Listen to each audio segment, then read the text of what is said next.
Donc bonjour à tous, je suis complètement étonné de voir ce monde. Habituellement, il y a moins de monde. J'imagine que c'est pour Ralph, c'est ça? Ou peut-être le sujet, c'est ça? Pardon, c'est le sujet, c'est ça qui vous... Ok. Ça vous inquiète ou ça vous passionne? Ok. Bon, on va en discuter, non, c'est intéressant. Moi, c'est un sujet que je prends Voilà, on va enlever tous ces trucs là. On va enlever Internet, tout ça. Donc, je m'appelle Guillaume Cromer, donc je dirige un cabinet de conseil qui s'appelle ID Tourisme, c'est la petite papate là en haut à droite.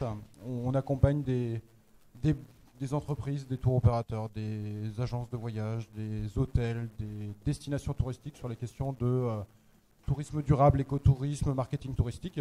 Je m'intéresse beaucoup à l'innovation, au monde du digital aussi. C'est pour ça que je viens parfois écouter ce qui se raconte ici au Welcome City Lab.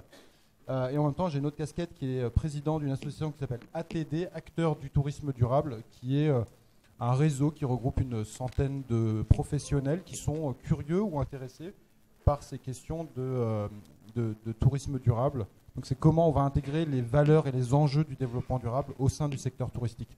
Forcément, on va aussi toucher à cette question de l'économique, de l'uberisation.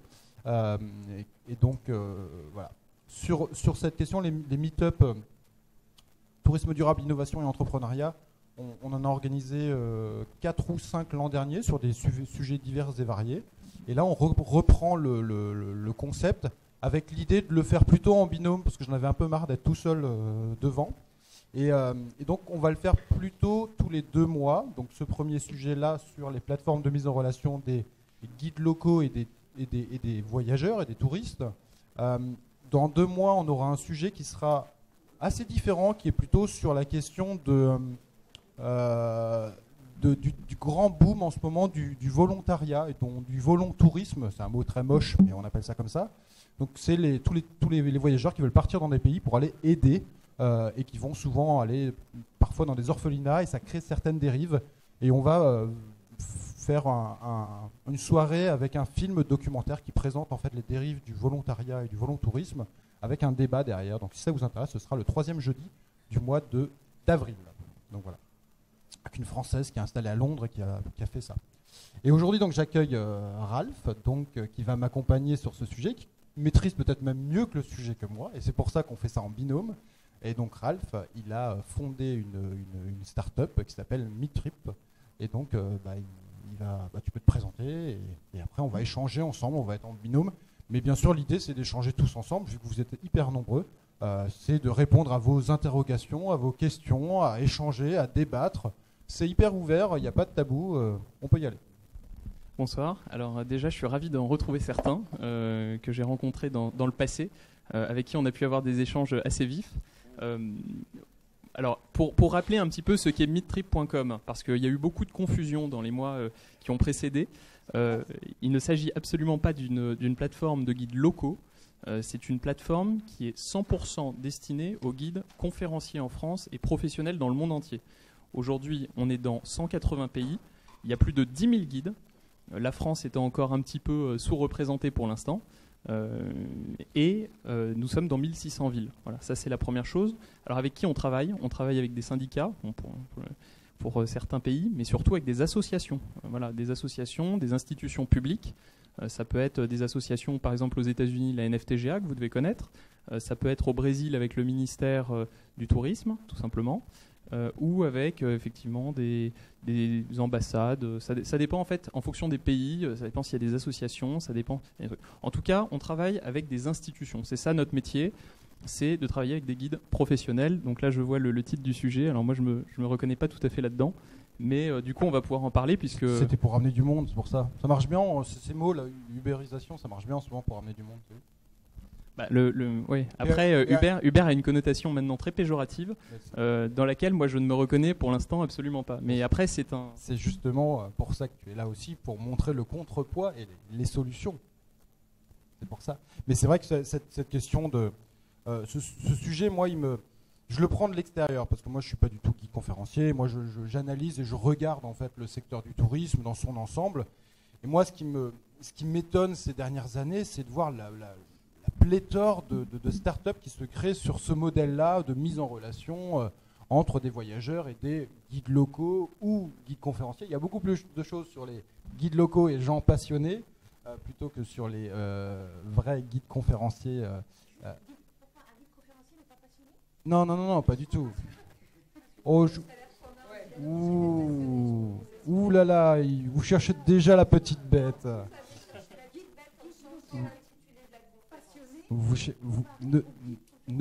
Ne cherchez pas la petite bête. Simplement, il y a des guides professionnels. Eux, sur les plateformes, les autres plateformes, ils parlent simplement de gens passionnés. Je reprends simplement leurs termes, mais simplement, j'imagine bien que, et dans tout le secteur du tourisme, on est clairement sur des métiers passion. Et moi qui donne des cours, j'explique bien à mes étudiants qu'on est sur des métiers passion et qu'on vient par la passion sur ce secteur du tourisme et dans tous les métiers qui sont là-dedans. Donc bien entendu, vous êtes des passionnés et vous le savez très bien et je ne vais pas vous attaquer sur cette question parce que pour avoir pratiqué justement des visites avec des guides conférenciers, je peux vraiment vous assurer que vous êtes au top là-dessus.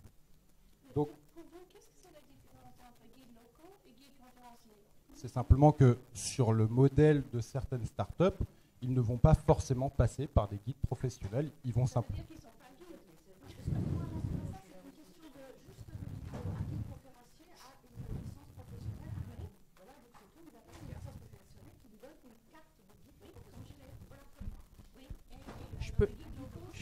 C'est qu'un, c'est un micro public si vous le souhaitez. Ok. Oui, c'est simplement... Alors, d'où la différence entre, par exemple, une plateforme comme Caribou qui accepte tout le monde et midtrip.com qui vérifie toutes les cartes professionnelles. Voilà. Commence. Vous rentrez déjà dans le débat, je peux même pas introduire le sujet, moi. Je vous invite à m'envoyer la liste directement et on verra. Mais on le regarde tous les jours. On le regarde tous les jours. Hein. Alors ils sont peut-être pas de votre syndicat, mais ils peuvent être dans un autre syndicat. C'est bien, on va mettre l'ambiance ici. Exactement. Mais je vous ai dit la dernière fois au ministère de la Culture, on a déjà eu ce débat qui a été très houleux. Moi, je vous invite. Non, mais je vous invite à être constructif. Je vous invite à être pragmatique et positif et à venir nous aider à justement construire cette plateforme. Pas tout le temps à être, si vous voulez. Mais justement, il y a un micro qui est là-bas. Voilà. Florence. Mais c'est pas parce qu'ils n'ont pas de photos qu'ils n'ont pas de carte professionnelle. Les personnes qu'on voit, en fait, il y a à peu près 5 personnes en fait, qui ont vraiment disent qu'ils ont une carte de guide conférencier. Les autres personnes, vous voyez, il n'y a pas de photos. Je vous propose des tours dans la rue. En fait, on ne voit pas du tout des gens qui se vendent à 5 €, 10 €. Non, ça, à mon avis, ils sont pas. Non, c'est pas chez moi. Madame pourra vous prendre aussi le micro après et vous expliquer. On n'a pas de guide à 5 € chez nous. Il y a une personne effectivement que je connais qui se vend, on voit son tarif, mais les autres personnes que j'avais vues il y a 2 mois, il y avait vraiment des tarifs qui ne correspondaient pas et en plus pas de photos, pas de référence. C'est un peu curieux. C'est pas possible, pas à Paris. Je peux vous dire que les tarifs je peux même vous dire que les tarifs de la FNJIC indicatifs, qui sont de l'ordre de 70-75 € sont précisément à chaque fois qu'on a un guide qui nous appelle. Les tarifs, on leur indique qu'il y a quand même un tarif indiqué, on vérifie. Il y a une guide qui volontairement a fait le choix de descendre à 40 ou 45 €. Donc les tarifs que vous avez vus à 5 ou 10 €, à mon avis, c'est pas sur ma plateforme, désolé. Je les ai vus sur votre plateforme, désolé. Bah écoutez, je vous invite alors à aller vérifier par vous-même. Peut-être que vous avez changé depuis. Non, on n'a pas changé. Ça, c'est ce que vous m'avez déjà dit la dernière fois, on n'a pas changé. Moi, je vais aller sur le site pour voir, en direct devant tout le monde. Non, mais après, je vais introduire le sujet quand même. J'ai compris que vous étiez tous des experts sur le sujet. Ok. Bah, on se bat tout de suite alors.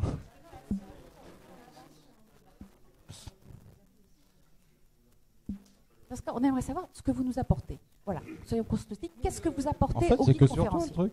Moi, je vais prendre des gâteaux. On dépasse carrément la problématique du coup des guides locaux. Moi, je veux bien vous parler de Midtrip, mais c'était pas la problématique de ce soir. Après, moi, ça ne me dérange pas. Non. Bon.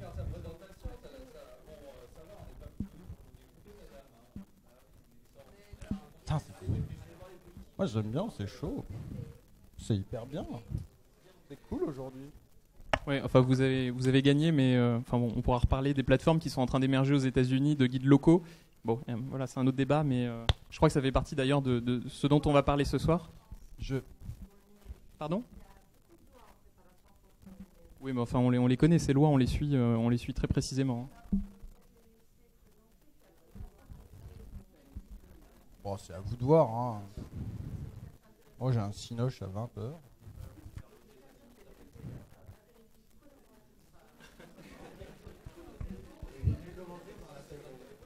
Oh non, c'était dangereux ça. C'est un peu dangereux. Bon, je vais reposer un peu le contexte vu de ma vision, qui n'est pas forcément dedans. J'ai une vision beaucoup plus en veille en fait. C'est clair qu'on est sur,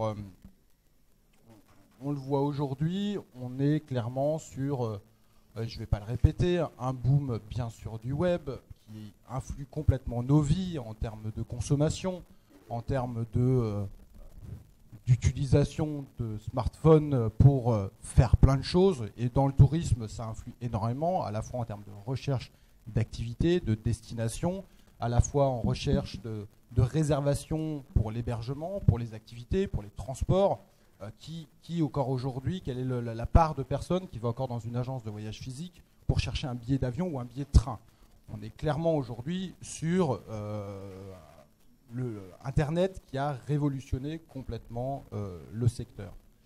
Au départ, on a vu apparaître des plateformes de mise en relation, on va dire, entre un voyageur et de la réservation d'hôtels, par exemple, avec du booking.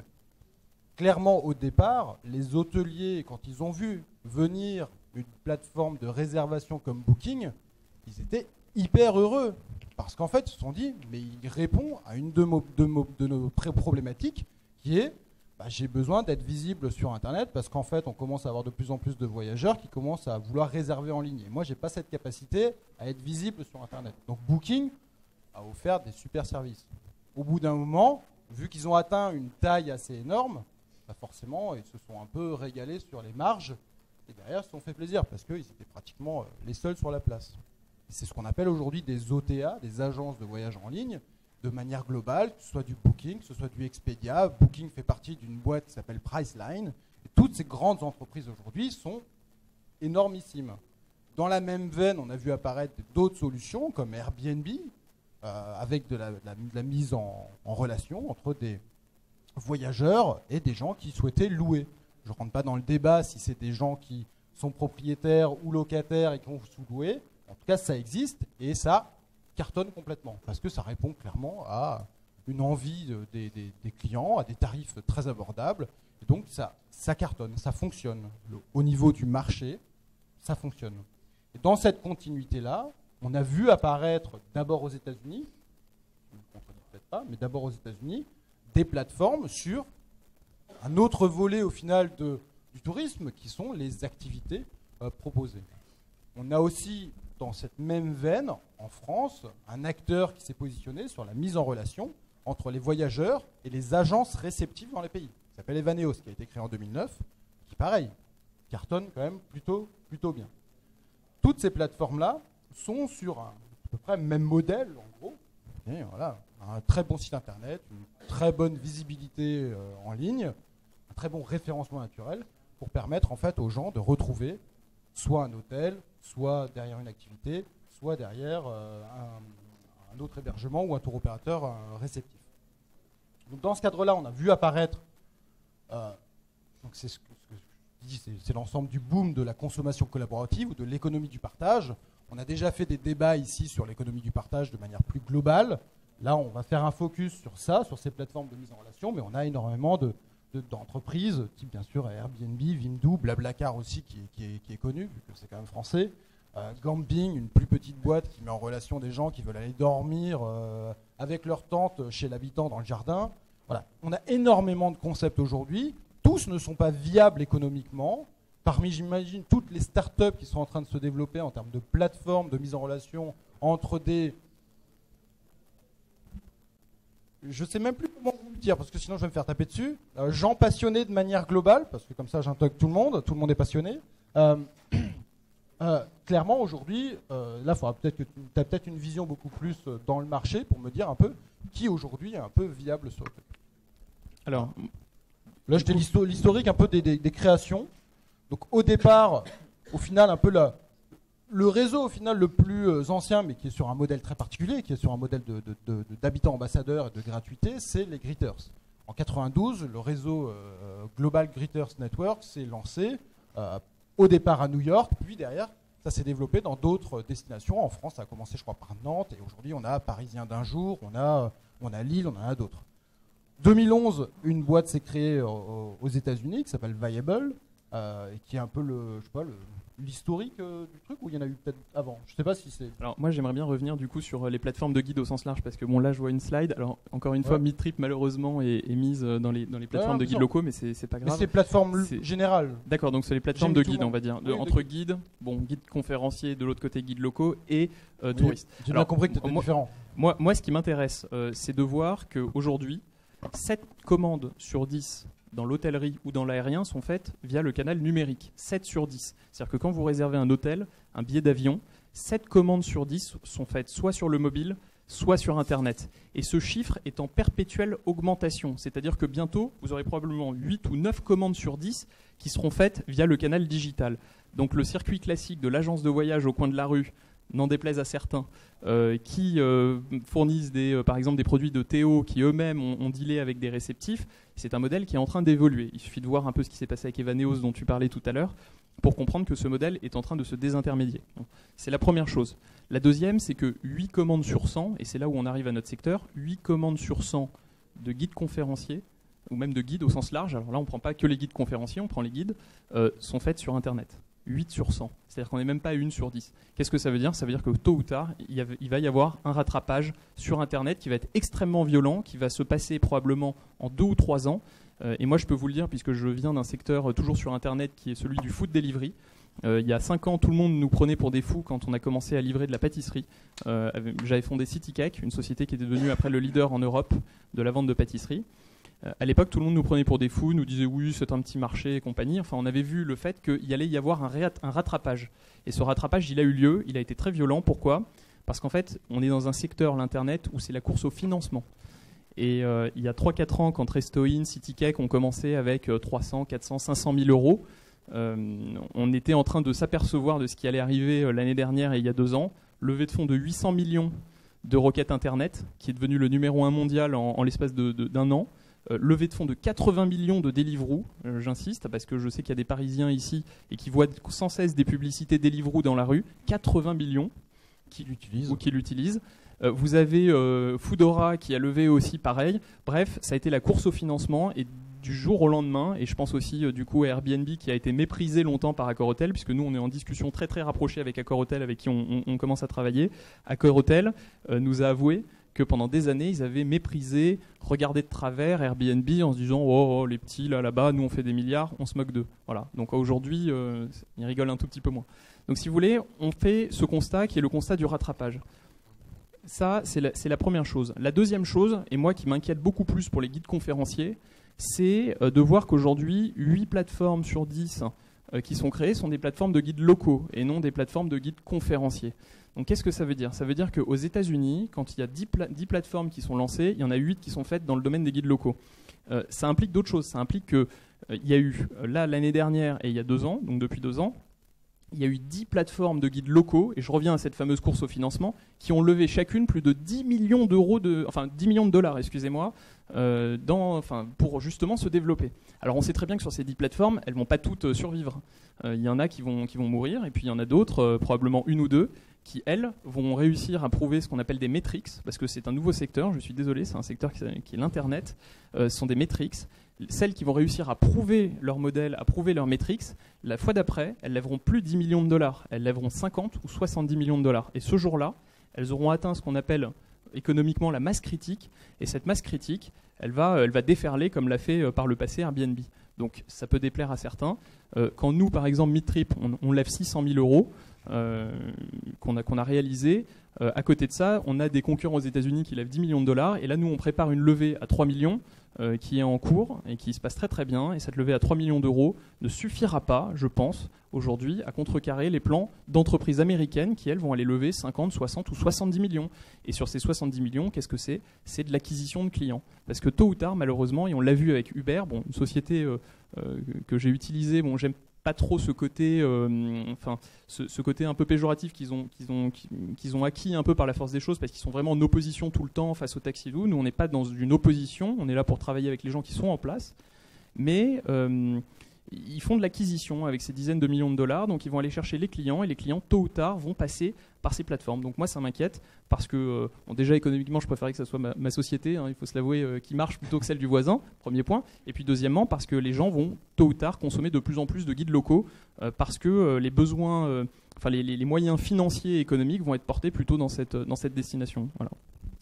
Non, mais ce qui est intéressant par rapport à ces chiffres qui sont assez énormes, c'est que c'est pas des machines qui mettent l'argent derrière, c'est quand même des investisseurs. Ça veut dire qu'ils croient dans tout ça. Ils croient que derrière ces modèles-là vont générer du cash. C'est qu'on est sur quelque chose qui bouge énormément. Tout le temps, les États-Unis ont quand même montré la voie sur des modèles. Quand on voit justement les levées de fonds actuelles en fait sur ces entreprises-là, on se dit bien, et c'est pour ça que c'est un peu la course aujourd'hui en France, avec énormément de lancements de plateformes, avec des différences, comme tu le dis, et toi, tu as un positionnement qui est justement intéressant par rapport, en fait, à un peu au titre provocateur que j'ai mis. C'est justement l'intérêt, pour vous, c'est d'essayer de bosser ensemble, et pas justement de vous tirer la bourre sur ça, parce que vous, tout seul, individuellement, vous limite, si vous ne jouez pas le jeu, enfin moi c'est ma vision, etc. Si vous jouez pas le jeu en fait avec des plateformes qui veulent aller vers vous, mais derrière vous allez juste vous faire en fait manger par juste les guides locaux qui sont pas professionnels au final. Enfin, c'est juste une question.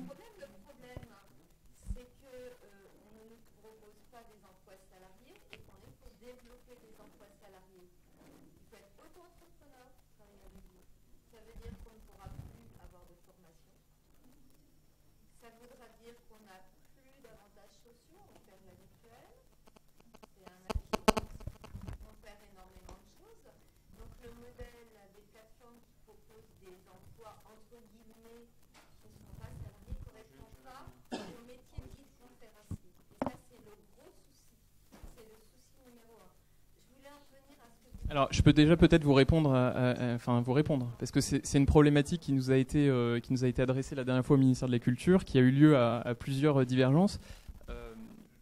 La réalité, c'est que c'est pas les plateformes de guides qui entraînent ça. Ça l'est déjà depuis quelque temps, chère madame. Quand les monuments historiques nous appellent, hein, parce qu'en fait, on a dans nos clients les monuments historiques. Normalement. Oui, voilà. Donc normalement, les monuments historiques, c'est leur métier depuis des années. Ça aurait dû être leur métier de salarier des guides. Le Louvre, ils en ont, mais c'est en diminution. Il faut pas se le cacher. Et ces gens-là, ils font appel à d'autres gens. Bon, donc d'un côté, on a des gens, et ça, c'est pas les plateformes de guides locaux ou de guides professionnels.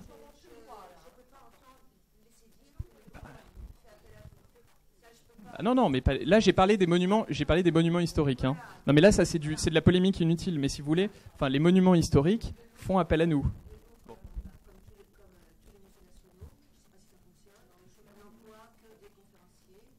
On a aussi que des conférenciers. Bon, le Louvre, comme tous les musées nationaux, n'emploie que des conférenciers. Envoyez-moi encore une fois la liste. Je vous l'ai demandé déjà la dernière fois au ministère.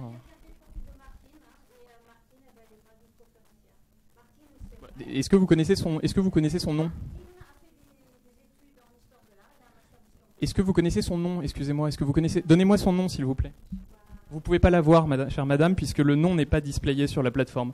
Donc, oui, mais Martine, donnez-moi le nom. Voilà. C'est votre site. D'accord. Et alors, donnez-moi le nom de cette Martine. Eh ben, elle est là. Donc, j'aimerais bien, pour pouvoir les vérifier sur une liste de guides professionnels, que vous me donniez le nom de cette Martine. Elle a un master en histoire de l'art.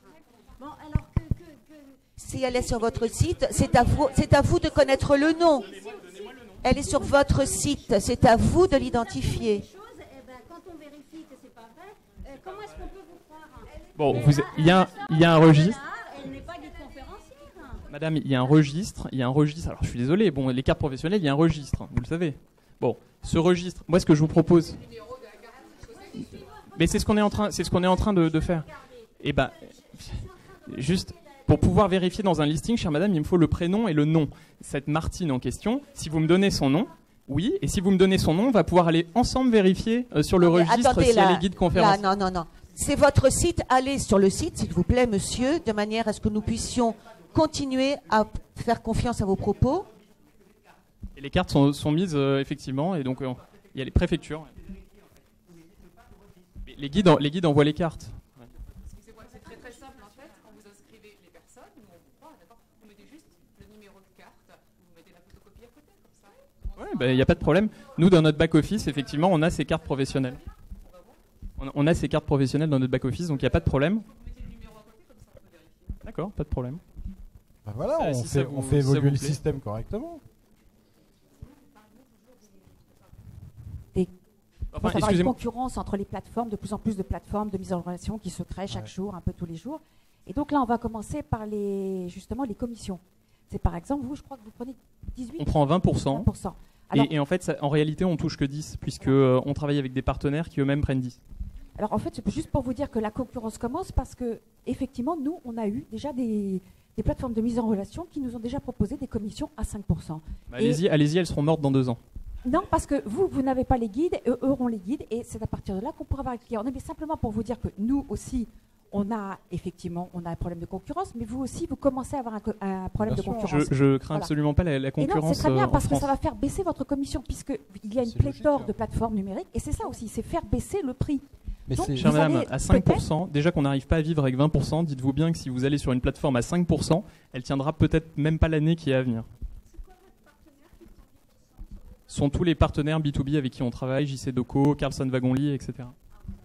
Simplement sur cette question, bien entendu que plus il y aura de plateformes, plus derrière ça va jouer, ils vont essayer de trouver des partenariats pour vous convaincre. C'est tout à fait légitime.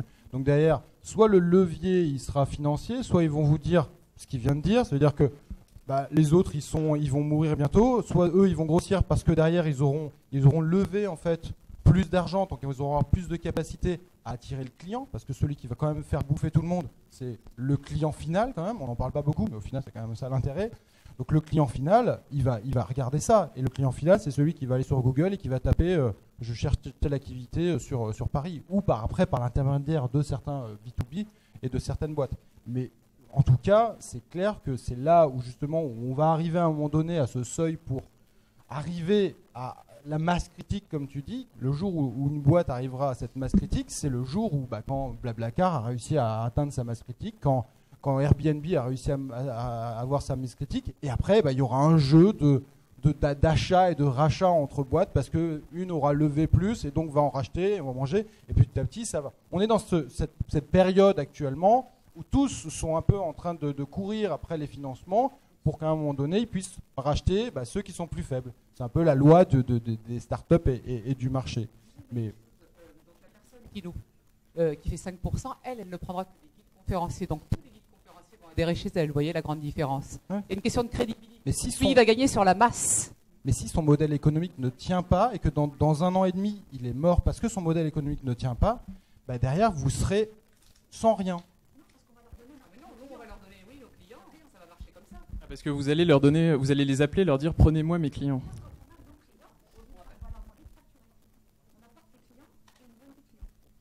Ils vous donneront pas de clients. Je vais vous dire pourquoi. Parce que s'ils n'ont pas suffisamment d'argent pour pouvoir faire du marketing derrière, malheureusement, ils n'auront pas les moyens financiers de vous ramener des clients, tout simplement. Enfin, déjà, avec 20%, je peux vous dire qu'on n'arrive déjà pas à vivre. Il y a des équipes IT extrêmement perfectionnées derrière, qui coûtent très cher. On est dans un pays, en plus en France, où tous les besoins de R&D sont quand même assez coûteux. Donc, si à 20%, je peux vous dire qu'on n'arrive pas à vivre, alors avec 5%, j'aimerais bien voir le modèle économique. En gros, mais c'est après. Qu'est-ce qui se passe? Uber a tué les concurrents en baissant les prix. Alors ça fait partie effectivement de ce qui s'est passé dans le food delivery. Donc en fait, vous avez les plus forts économiquement et financièrement, baissent les prix, finissent par tuer les petits qui n'arrivent pas à subsister. Et qu'est-ce qui va se passer quand les petits vont disparaître? ils vont réaugmenter les prix et probablement les prix seront évidemment bien supérieurs à ceux qui étaient machin. Et quand Uber se retrouvera tout seul face justement aux chauffeurs, parce que c'est pas encore le cas, ce jour-là, les commissions, j'attends de voir un petit peu Booking, comment les chauffeurs, comme Booking, ce qui s'est passé dans les hôtels. Mais vous savez que vous prenez souvent les États-Unis comme modèle, mais Uber a été obligé aux États-Unis de salarier parce qu'ils étaient en délit de subordination. De salarier leurs chauffeurs. Parce qu'eux, ils sont en avance peut-être de 6 ans, 10 ans. Vous voyez, ils sont retournés un peu à la case départ. Parce que quand on demande d'avoir une voiture d'un certain style, un costume, etc., que les gens s'endettent, vous êtes dans le cas, si vous voulez, de subordination d'un salarié. Vous voyez, c'est juste une petite parenthèse, mais comme on nous cite les États-Unis... Je crois qu'Uber a très très peur en ce moment de ça. Bah, écoutez, on va voir. Hein. Voilà, vu qu'ils sont valorisés 65 milliards de dollars, je pense qu'ils sont assez flippés. Ouais. Bah, je crois qu'ils n'ont pas fini. Hein. Il a été condamné à Barcelone. Donc il y a un retour des choses. Ouais. Pas parfait. Ok. Non, mais.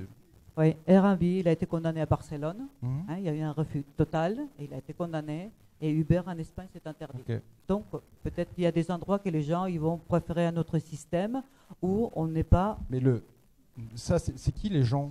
C'est les élus locaux? Ah non, c'est les clients, gens qui ont manifesté en Espagne, les taxis, ils sont tous contre Uber. Et le gouvernement, il a c'est les été... taxis, mais moi je parle des clients. Oui, oui, non, les mais clients, c'est et ça. quoi? Les clients, ils trouvent Oui. que Uber c'est génial, ils trouvent que Airbnb c'est génial. Oui, c'est sûr.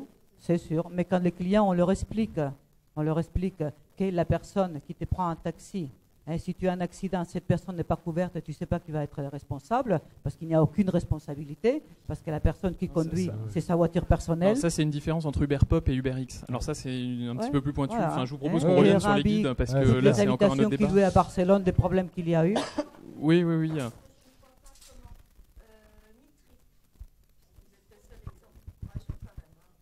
Bah, merci au moins de nous Je l'accorder. suis sûr qu'il y en a dans la salle, mais ils se taisent.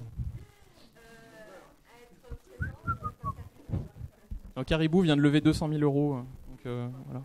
C'est pas, vous le voyez, c'est pas beaucoup. On ne travaille ici que dans l'humain, puisque la mise en relation, c'est pas de la vente par correspondance. Et je ne vois pas comment vous pouvez vous en tirer, justement, sans salariés, sans subordonner des auto-entrepreneurs, donc vous tombez sur le coup de la loi. De plus, pour être crédible en France, vous ne créez pas vraiment une entreprise, vous ne développez pas votre entreprise, et ça a été toute votre présentation. Vous avez parlé de brasser de l'argent, de lever de fonds, mais ce n'est qu'un démarrage dans l'entreprise. Non, mais attendez. Avec des salariés et des hommes. Et là, vous vous situez juste dans l'humain. Mais attendez, là vous me parlez. Ça qui me semble totalement Le débat, c'est vous qui l'avez amené sur l'aspect, les contrats de travail et compagnie. Bien sûr. Il n'y a pas de problème. Enfin, malheureusement, ça, c'est en train de se passer. Tout ça est en train de tourner comme ça à cause justement de cette révolution et de tous ces modèles venus des États-Unis qui sont surfinancés. Alors désolé de parler de finances. Alors justement, parlons de quelqu'un qui a bien réussi, qui a créé un site internet il y a déjà quelques années qui s'appelle Grandjean et qui salarie 2100 personnes. D'accord, mais qui vient de partir des États-Unis. Enfin, mais d'accord, mais enfin c'est pas du tout le même. Enfin, vente privée. Enfin, vous me parlez d'humain, enfin, on vend pas des colis. Vente privée, c'est pas tout à fait le même style de business model. L'année dernière, je suis allée à une conférence où Grandjean intervenait et il y avait un rédacteur en chef de BFM, je les aime pas énormément. Ils veulent être dans le fil du temps, ça me plaît rarement. Et ce rédacteur en chef lui pose la question, c'est bien, vous avez réglé le problème, vous n'avez plus de problème avec vos salariés. Et il a répondu, désolé, je suis un entrepreneur aime les hommes. On a 20 personnes aujourd'hui, madame. On a 20 salariés qui gèrent le service client, qui gèrent l'IT. Mais notre métier, encore une fois, c'est pas d'être guide. Notre métier, c'est de faire. C'est de la mise en relation. C'est de la mise. Vous avez un client qui est un homme et vous avez un guide qui est un homme. Exactement. Mais nous, ce qu'on fait, c'est qu'on numérise. Encore une fois, alors, je peux vous répondre. Déjà, on a 20 personnes, ça c'est la première chose. 10 qui s'occupent des guides à temps complet et 8 déjà qui s'occupent de l'outil IT. Ce que j'appelle l'équipe IT, c'est à la fois de l'application mobile, donc ce sont des développeurs, ce sont des gens qui travaillent dans ce secteur que, à mon avis, vous ne savez pas faire. Moi, je ne sais pas faire votre métier, vous ne savez pas faire le mien. Enfin, je pense. Chacun est dans son rôle. Vous savez développer un site internet et une application mobile ? Vous ne savez pas développer notre métier, c'est ça le problème. Et notre métier est justement un métier en développement et c'est ça qui me gêne. voyez, je vois pas encore une fois. Nous, on est là pour aider. On est là pour aider, pour être un facilitateur. Je vois pas en fait ce que vous nous reprochez.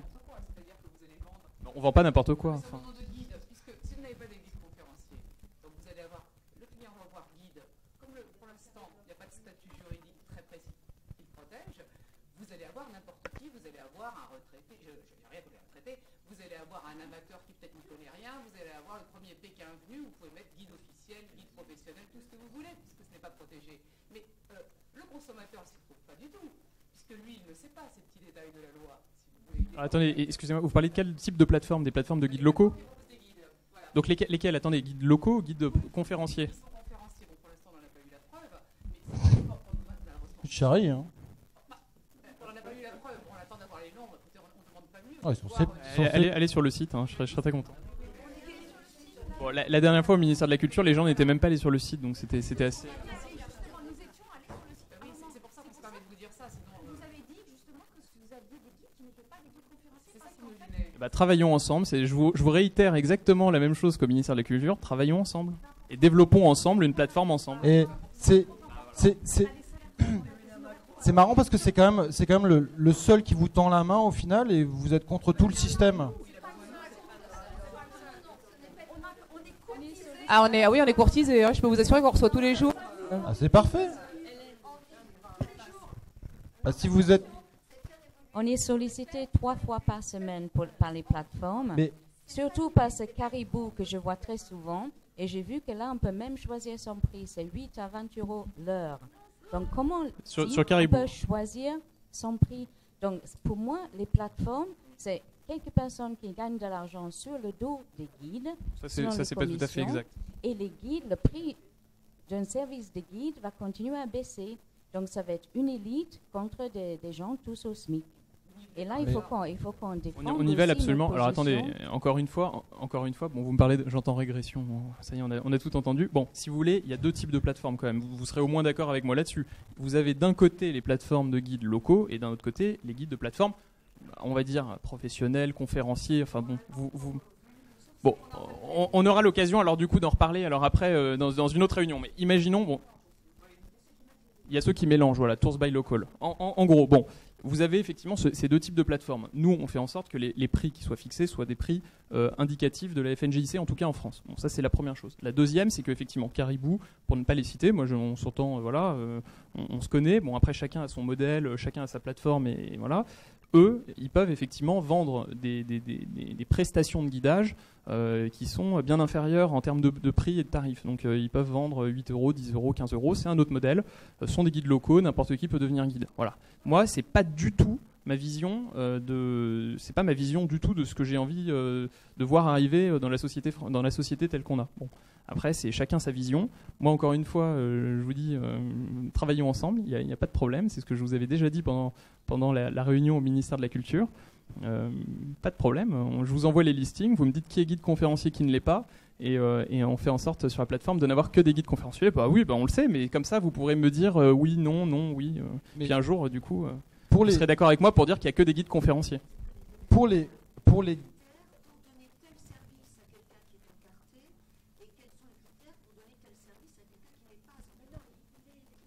Non, nous, c'est la carte professionnelle. Hein.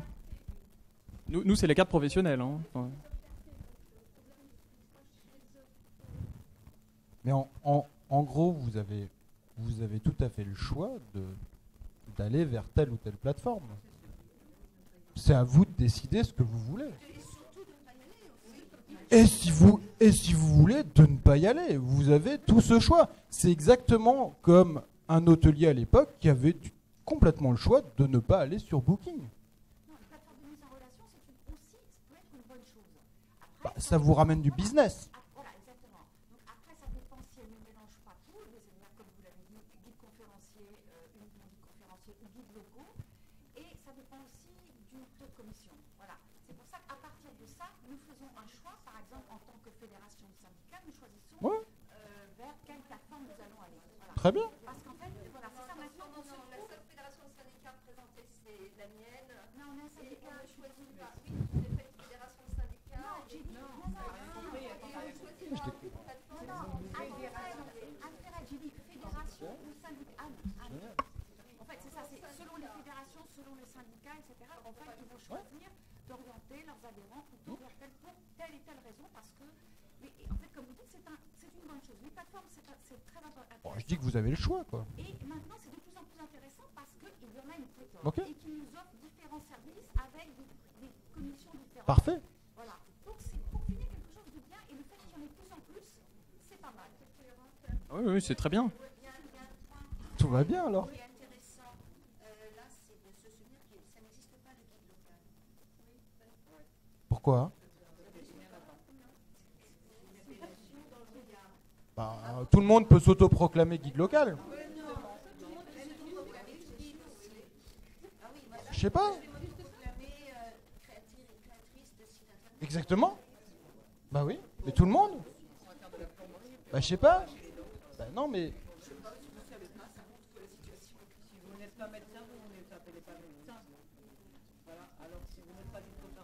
Non mais je sais pas. Est-ce que au final Mais non mais moi ce qui m'intéresse, je me positionne en tant que client. Moi je fais.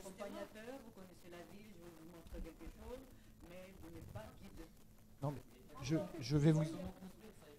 Je vous explique.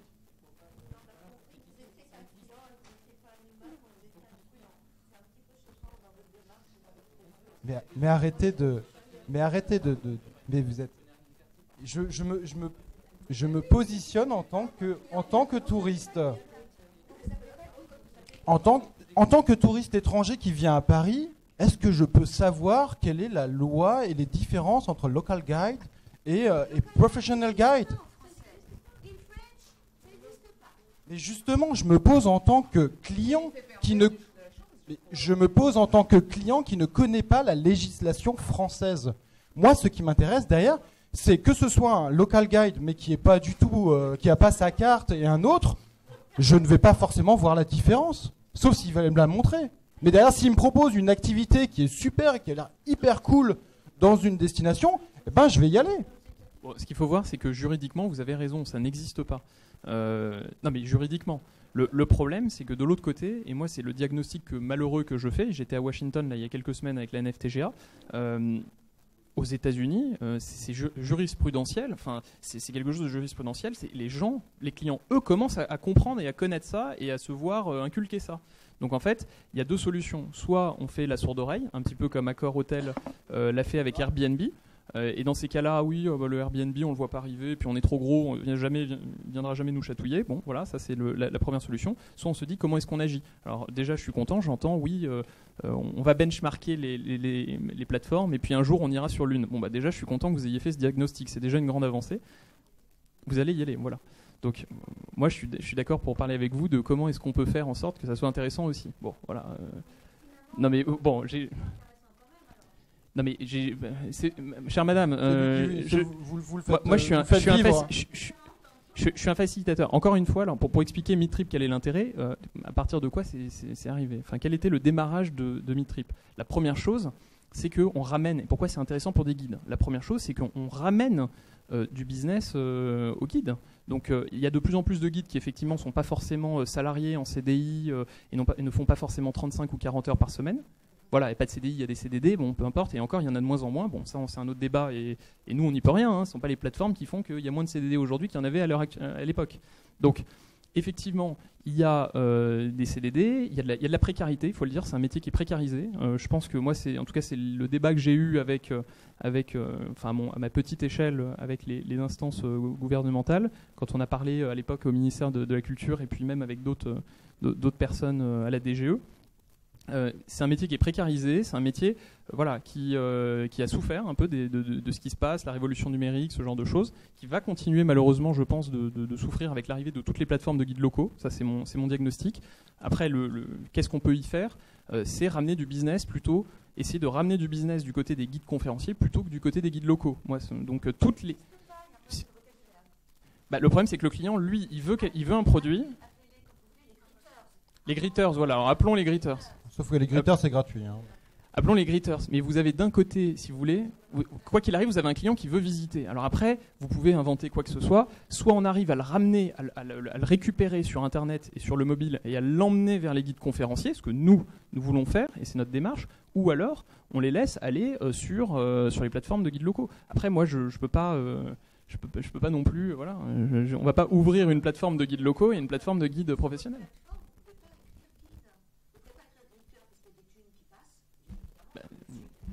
Bah si, nous sommes des guides conférenciers, donc on peut mettre guide. Ah oui, non mais ça, on est d'accord sur le fait que juridiquement, normalement, on ne peut pas appeler un guide local un guide. Enfin, les guides locaux, ça n'existe pas, quoi.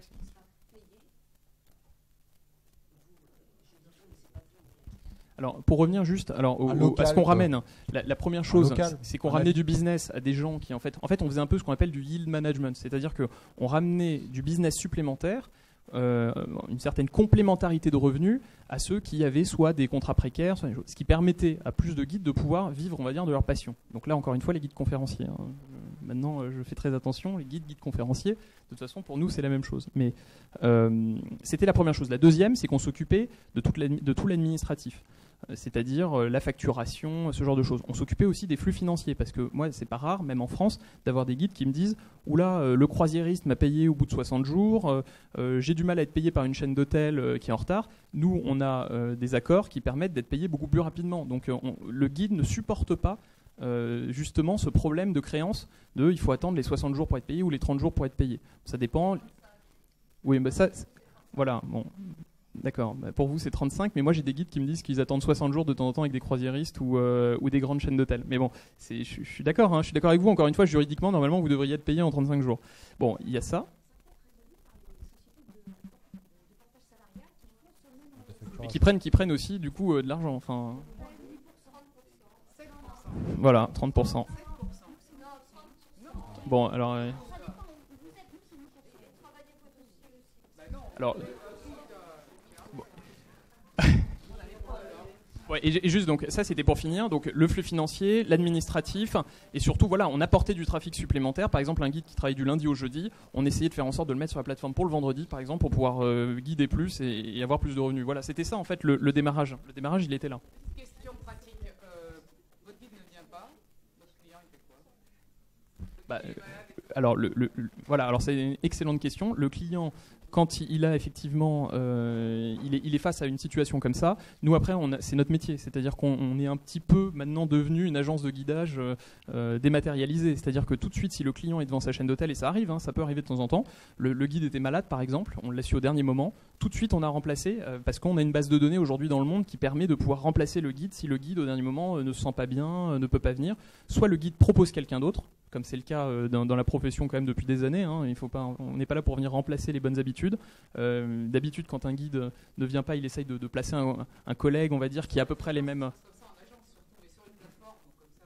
Ah non, mais enfin, aujourd'hui, notre plateforme, enfin, on agit un petit peu comme une agence, c'est-à-dire qu'on est des gens au customer service qu'on paye, hein, donc c'est pour ça aussi qu'on prend une commission qui justement règle les problèmes des clients. C'est aussi un petit peu notre modèle.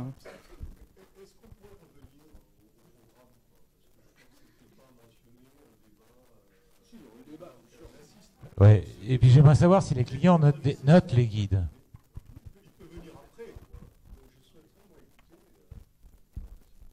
Merci. Afan. Rien, il voulait. Alors merci, vous allez encore vous allez provoquer des débats là. C'est la question épineuse du moment. Dans la majorité des plateformes. Répète la question en grand. En gros, c'est est-ce que les clients notent les guides? Alors, merci pour cette question qui va sûrement m'attirer des inimitiés ce soir. Je reviens après sur le contenu du suivi. Donc, vous n'êtes pas tous guides. La tendance du moment, et c'est ce que toutes les plateformes ont fait, c'est qu'effectivement, il y a une double notation, c'est-à-dire que le client note le guide et le guide note le client. Pourquoi? Parce qu'on a des clients qui n'hésitent pas de temps en temps un petit peu à se lâcher. On le sait puisque quand on parle avec des agences de guidage ou des agences réceptives, elles-mêmes nous le disent. Ils notent déjà en fait indirectement les guides. C'est juste que c'est pas visible comme sur des sites internet. Donc vous avez une double notation. C'est pour ça qu'on compense en en faisant en sorte que le guide puisse noter le client, ce qui permet de, on va dire, mettre de côté les clients qui sont un peu trop difficiles, quoi. Ça, c'est la première chose. Et la deuxième chose, c'est que contrairement à des sites comme TripAdvisor, où vous avez 35% de faux commentaires, parce qu'il faut le dire, il y a aujourd'hui les guides, vous me parlez de plateformes où il y a les deux. Effectivement, TripAdvisor, vous avez les deux. Vous avez des guides conférenciers, des guides professionnels et des guides locaux. Sur TripAdvisor, 35% de mauvais commentaires qui sont en fait faits, parce que nous, on connaît les rouages, qui sont faits à Madagascar, quoi. Il y a des agences à Madagascar qui sont spécialisées dans le débinage du voisin, du concurrent. Nous, quand il y a quelque chose, et ce sont nos process, c'est une procédure qu'on a en interne, c'est un client qui a vraiment fait une visite, qui reçoit un email sur son mail personnel. Cet email, donc il laisse son commentaire à ce moment-là. Son commentaire est modéré. Ça, c'est encore une fois, c'est-à-dire qu'on ne laisse pas tout filtrer, enfin on est obligé de filtrer, on ne laisse pas tout passer sur la plateforme directement. Le guide, normalement, a la possibilité, un droit de réponse avant que le commentaire soit publié. Ça, c'est la première chose. Et de l'autre côté, le guide, en plus, note le client, parce qu'on a des clients qui peuvent harceler 2-3 fois les guides. On a des clients qui sont des éternels insatisfaits. Dans ces cas-là, on fait en sorte de pouvoir les modérer assez rapidement. On n'est pas, encore une fois, on n'est pas là pour débiner tel ou tel guide. Il y a des guides qui se donnent à fond, et ceux-là, il faut faire en sorte qu'ils aient des bonnes appréciations, et ça aide pour justement la réservation. C'est un client qui va sur Internet et qui voit une bonne note avec une belle photo. Donc là, effectivement, j'ai vu la fameuse Martine là, qui n'a pas de photo. Bon, dites-vous bien qu'elle n'a pas de commande de toute façon, parce que les clients qui viennent sur mon site... D'accord, mais enfin, bon, c'est pas... Si vous voulez... Madame. Et je vais juste revenir. Madame, je vais juste... Madame. Madame. Non, mais juste pour finir là-dessus, la description de la personne, elle n'est pas obligée de dire qu'elle est guide conférencière, même si elle l'est. C'est comme je peux pas dire. Par contre, elle doit nous envoyer sa carte professionnelle. Mais vous ne savez pas, madame, vous ne savez pas. En tout cas, elle doit donner sa carte professionnelle pour être inscrite sur mon site. Voilà, donc, à partir de là, elle peut se décrire comme elle veut. Si elle dit je suis génial, point, sans dire qu'elle est guide conférencière. Mais... On mettra les numéros de carte. C'est un problème technique, c'est-à-dire que non, mais on va le mettre, mais après il y a la CNIL, il y a d'autres problématiques aussi. Je vais reprendre rapidement un peu mon fil. Donc simplement, là j'ai pas listé toutes les plateformes, et j'ai pas envie de revenir sur le débat entre guide conférencier et Jean et Gérard. Donc simplement on a des plateformes qui ont chacun un peu leur positionnement. Après il y a énormément quand même de choses qui se recoupent, hein. Je sais pas ce que tu en penses des autres plateformes, mais il y a quand même des choses, voilà, c'est un peu redondant, non, sur le positionnement marketing, je dirais, entre du Guide Like You, du Good Spot, du Caribou et tout ça, rendez-vous chez nous, on est quand même sur des choses qui se ressemblent énormément, des choses qui sont peut-être très urbains, des choses qui sont peut-être plus activités aussi, peut-être un peu rurales, mais quand même la majorité c'est quand même les grandes villes européennes et mondiales, principalement c'est quand même ça la carte en vrai, parce que c'est là où il y a les touristes. Donc forcément, il y a une volonté de faire des visites sur ça, quoi. Alors, un touriste qui va à Paris cette année, il ira à New York l'année prochaine ou à Londres. Donc, je vous invite quand même, avant d'aller sur une plateforme, à regarder plusieurs choses. La première, mine de rien, à part le pourcentage, parce que prendre le pourcentage seul, c'est... Voilà. Nous, juste pour information, et c'est pour vous expliquer que ce pourcentage, il est quand même pas très représentatif, en tout cas de la viabilité d'une plateforme, c'est que nous, on part du principe que là, on va être déficitaire, c'est-à-dire qu'on va perdre de l'argent pendant 4 à 5 ans. Avant d'éventuellement pouvoir en gagner. Donc déjà, pour vous montrer un petit peu l'état du modèle économique de ce genre de plateforme. Donc ceux qui vous disent, voilà, on prend 5% et on va y arriver, j'attends de voir. Mais il faut déjà voir plusieurs choses. Un, c'est que pour tenir des clients, le client, et pour les garder sur le long terme, parce qu'une entreprise, ça se fait quand même sur le long terme, ce sont des relations de long terme. Je reprends du coup cette relation, effectivement, cette notion de long terme et de confiance. Il faut que ce client, on puisse le suivre. Il est à Shanghai cette année, il sera à Paris l'année prochaine, et donc lui fournir des guides à chaque fois à tel et tel endroit. Donc je vous invite à regarder quand même la géographie, où est-ce que les plateformes sont présentes, est-ce qu'elles sont viables ou est-ce qu'elles ont un plan pour devenir viables à long terme. Ça c'est quand même aussi quelque chose, parce que si vous vous engagez, que vous mettez 6 mois à mettre en place des flux pour vous mettre sur une plateforme qui 6 mois plus tard n'existe plus, en fait vous aurez perdu 6 mois. Voilà. Donc ça fait partie effectivement des critères à quand même vérifier avant de s'inscrire sur une plateforme. Oui, et en fonction aussi peut-être des peut-être il y a certaines cibles de certains guides conférenciers qui veulent peut-être aller plus vers certaines clientèles étrangères et autres. Et donc forcément, il y a des plateformes qui fonctionnent peut-être mieux en fonction de eux, leur cible, quoi. Alors aujourd'hui, il ne faut pas se leurrer. Ces plateformes, juste pour vous donner un insight supplémentaire, les 3 clientèles qui reviennent régulièrement, c'est la clientèle américaine, la clientèle russe, que nous on cible puisqu'on a un bureau à Kiev en plus, qui fait effectivement de la prospection sur le marché russe. Alors en ce moment, c'est très difficile, on est d'accord. Le rouble est au plus bas, il y a des problèmes. Mais ça repartira un jour. Donc on prend cette position quand même en prévision. On est donc aux États-Unis aujourd'hui, toute notre clientèle en majorité américaine, et je sais que chez nos concurrents, puisqu'on a quand même des échanges, c'est aussi une clientèle très américaine. Donc ce sont les États-Unis, la Russie et la Chine évidemment qui est en train d'exploser. Là-bas, on a fait un partenariat avec le numéro 1 des agences de guidage chinoises, qui est une agence étatique qui est basée à Beijing et qui regroupe 4000 guides professionnels encartés en Chine et qui sont directement reliés à l'appareil d'État. Voilà. Donc on a fait ce fameux partenariat pour pouvoir à la fois mettre en place les guides en Chine, mais aussi pour commencer à travailler avec les agences chinoises qui envoient des gens, parce qu'encore une fois, un client qui est à Pékin cette année, il sera peut-être à Paris l'année prochaine. Voilà. Donc c'est exactement. En fait, un guide doit être attaché à une agence et obligé d'être attaché à une agence cette agence est contrôlée directement par des structures centrales. Et donc nous, on a fait un partenariat justement avec cette structure centrale qui regroupe après les agences. Ok. Moi, il y a quelque chose qui est en train de bouger. Tu en as un peu parlé avant. C'est l'intérêt aujourd'hui des grands groupes hôteliers, ou en tout cas de l'hébergement dans son ensemble. Tu as parlé du groupe Accor Hôtel. Là, j'ai mis un petit mot en fait de Sébastien Bazin, donc le grand patron d'Accor Hôtel, donc qui dit, d'une part, il a expliqué justement que le problème ne sera plus Airbnb. En revanche, il y aura sûrement 3 crétins, peut-être en Asie, qui seront en train d'inventer un service qui va me casser les pieds. Et lui, il a dit à la fin aussi, j'aurais vraiment adoré participer à Airbnb. Bon, avant, il a dit, on s'en fout, c'est des petits. Mais ce qu'il y a sur certaines interviews en ce moment, Sébastien Bazin explique bien que l'avenir de l'hébergement, c'est pas simplement le check-in, check-out, je vais à l'hôtel, je fais ma nuitée et je m'en vais. Mais que c'est un point d'entrée en fait pour découvrir un territoire et une destination touristique. Et forcément, il a un intérêt derrière sur toutes les prestations qui peuvent toucher en fait à cette expérience générale, dont les guidages au niveau local. Et c'est là où c'est marrant parce que quand je discutais avec Ralph, il me disait tu cibles bien le problème vu qu'en fait la problématique, c'est qu'ils sont venus me voir justement pour potentiellement mettre un peu d'argent dans la boîte. Sachant qu'on a refusé. Oui, que vous avez refusé. En fait, Sébastien Bazin a prévu un plan. Sur l'innovation digitale très fort. Exactement. Ils ont provisionné dans les comptes d'Accor Hôtel 225 millions d'euros pour les 3 à 4 ans à venir. Donc c'est de l'argent qui est provisionné, qui va être dépensé et investi dans le secteur. Nous, ils sont venus nous voir parce qu'en fait, ils sont en train, vous l'avez compris, face à Booking, face à Airbnb, ils sont en train de développer leur plateforme pour justement, comme ils ne peuvent pas agir sur les prix face à des acteurs comme Booking, ils vont vouloir mettre des services supplémentaires.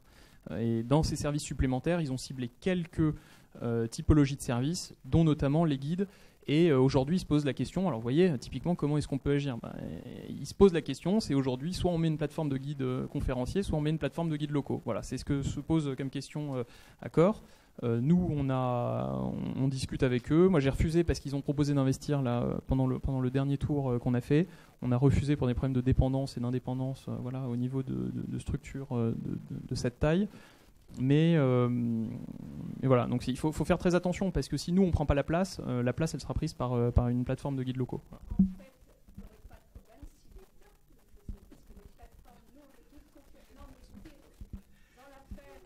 L'État.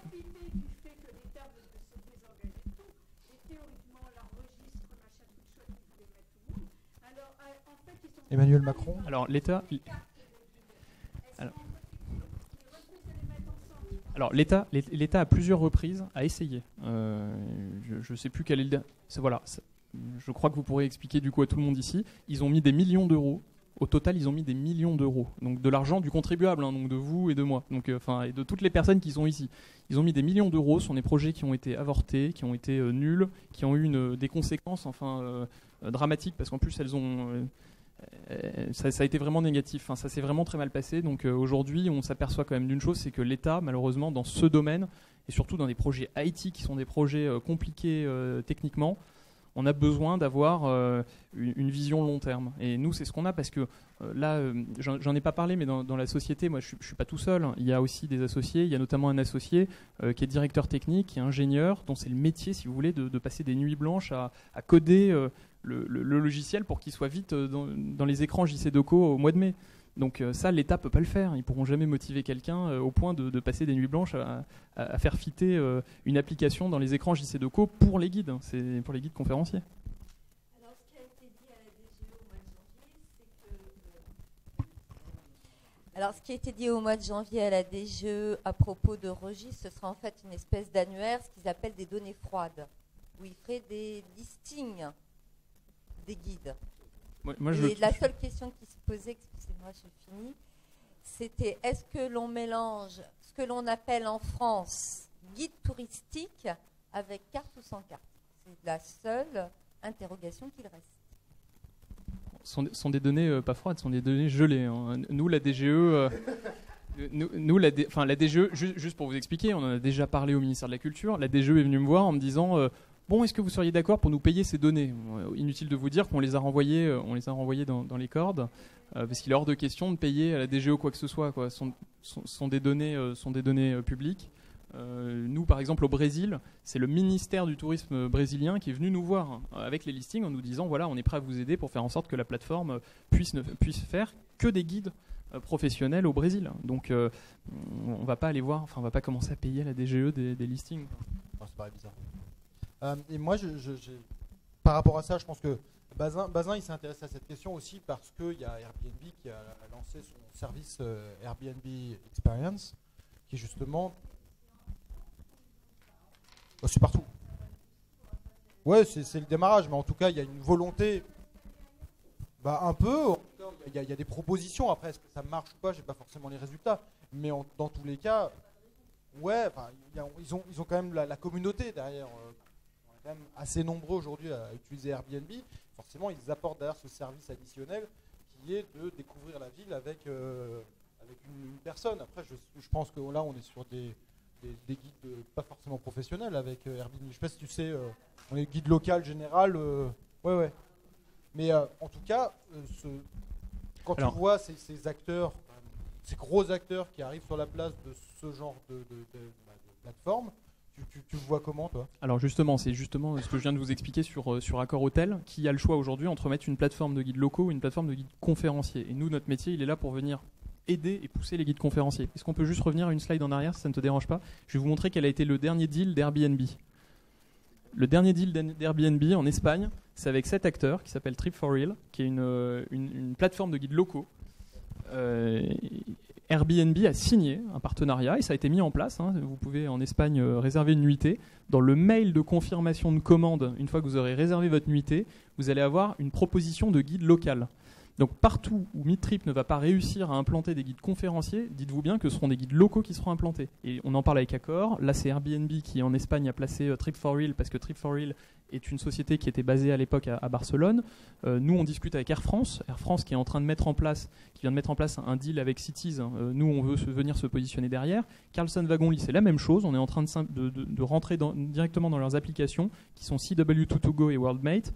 Dites-vous bien que si ce n'est pas nous, ce sera ce qu'on appelle des channel managers de guides locaux. Donc ce seront des guides locaux qui seront poussés à travers ces apps et indirectement, c'est le client qui va aller sur des sites à gros volume, donc des distributeurs comme Airbnb, qui vont aller consommer ce genre de guide. Voilà,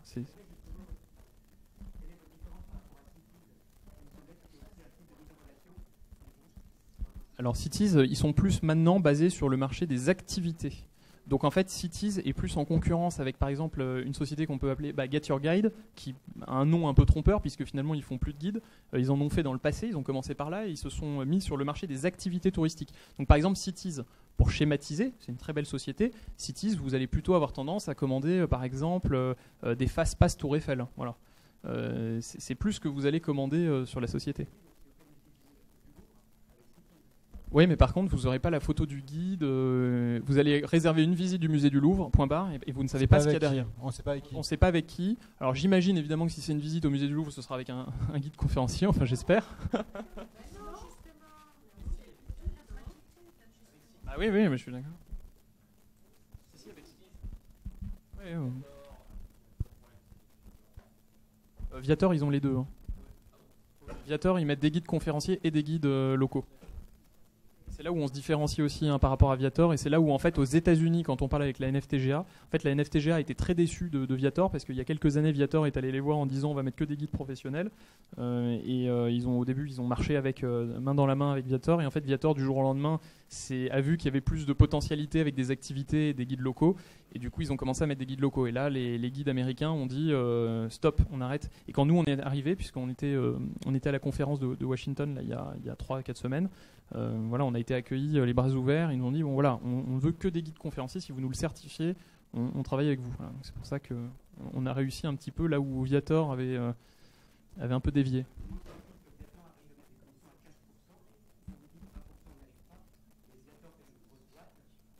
Justement, c'est parce que c'est une grosse boîte qui met à 15%. C'est le même système qu'Uber.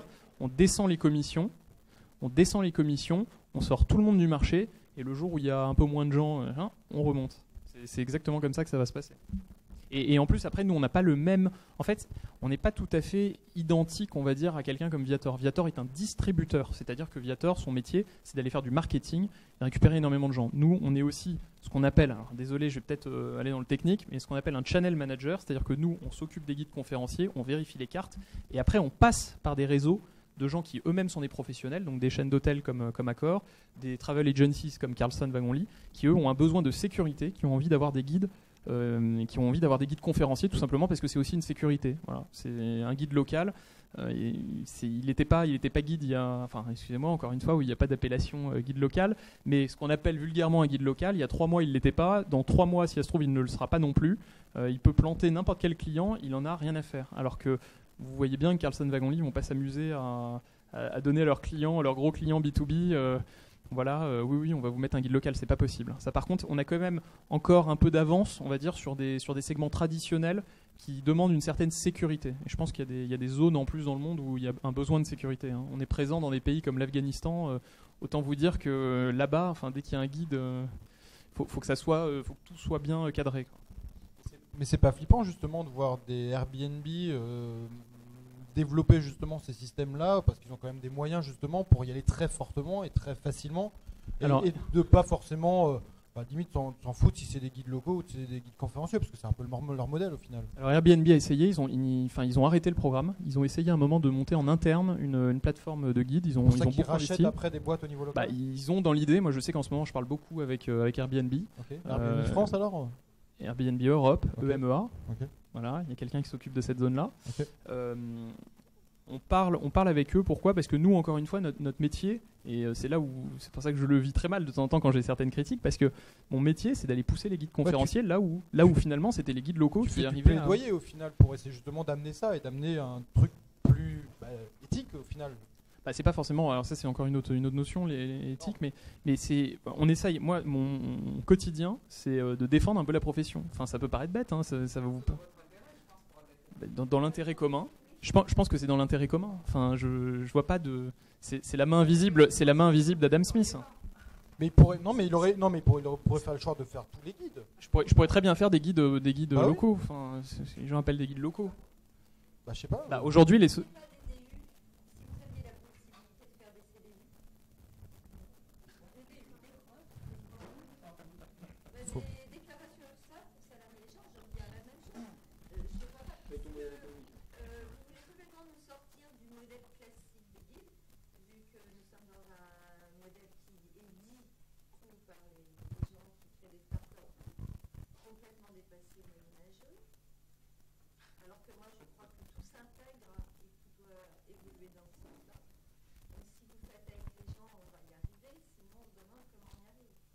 Quel modèle économique on pourrait avoir en fait en salariant en fait tous les guides pour une boîte?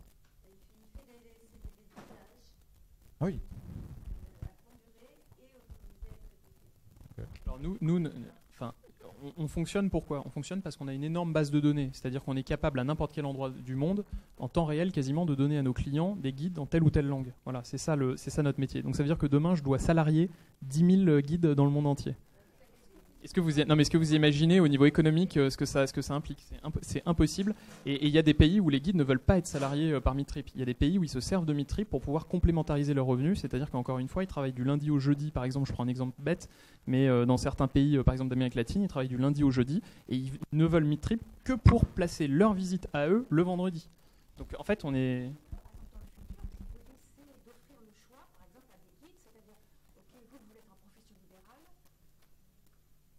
Donc, offrir le choix au guide, vous voulez être en honoraire, en auto-entrepreneur, et est-ce que vous offrirez par exemple la possibilité d'être salarié? C'est-à-dire que ce serait un vaste, vous offrirez le choix. Est-ce que ça c'est une option envisageable ou non? Effectivement, c'est une option envisageable et je vais même aller plus loin. Aujourd'hui, on commence, mais alors ça ne va pas vous faire plaisir, j'ai l'impression ici, puisqu'on le fait avec les langues rares. C'est-à-dire qu'on a une telle demande, par exemple en chinois, qu'on a déjà commencé à prendre quelqu'un en contrat stable. Donc, vous parlez de effectivement CDD, CDI. Voilà, on a déjà un CDD en chinois. On a une guide. Non, c'est pas. Encore une fois, je veux pas stigmatiser ou voilà, c'est pas une exception pour se donner bonne conscience, c'est pas ça. Aujourd'hui, on a la demande, on est obligé aussi de faire par rapport à nos petits moyens économiques. Voilà, on a de la demande, on a suffisamment de demandes, si vous voulez aujourd'hui, pour avoir un guide vraiment salarié chez nous en chinois à Paris. Après, demain, si on a une demande beaucoup plus poussée dans certaines autres langues, dans ces cas-là, on prendra effectivement aussi une partie. Sans forcément un salarié à plein temps, c'est-à-dire que pour les guides c'est difficile. Jusqu'à ce que vous envisagerez pour d'autres langues de faire des contrats déterminés, des contrats justement d'usage ponctuellement. Par exemple, un guide a travaillé ce jour-là, et puis rien pendant 3 semaines, et juste à la demande, comme font les voyagistes. C'est là où on arrive. Ou non? Alors le problème, donc nous on a eu, donc là je repars sur le chinois et je vais répondre à votre question. Sur le chinois, c'est parce qu'on a suffisamment de demandes pour pouvoir avoir un taux d'occupation très élevé. Les autres langues, pour l'instant, on n'a pas encore suffisamment de demandes, surtout en France, pour justement mettre quelqu'un à temps complet. Et puis j'ai perdu la fin de ma réplique, mais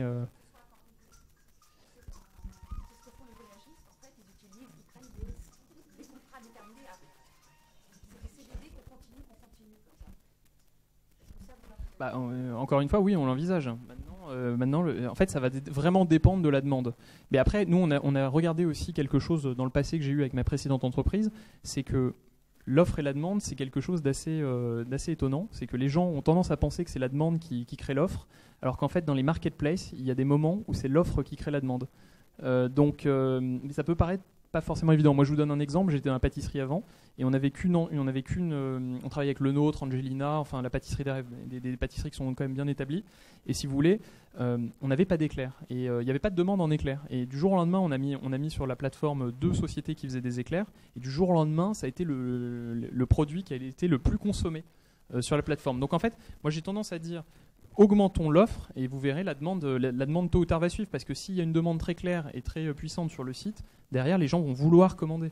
Les gens ne savent pas vraiment ce qu'ils veulent commander avant de venir. Donc on a intérêt à augmenter l'offre avant de faire la demande. Après, par exemple pour les langues rares et notamment le chinois à Paris, là il y a une demande qui effectivement n'est pas satisfaite depuis quelques temps. Et là on arrive, enfin moi je vois l'étendue, j'ai rien demandé et j'ai des demandes qui arrivent en chinois tout le temps. Donc forcément, là c'est plus facile pour nous, si vous voulez, de salariés, et c'est ce qu'on a fait. C'est dans l'intérêt de tout le monde d'ailleurs. Steve Jobs valide ton message.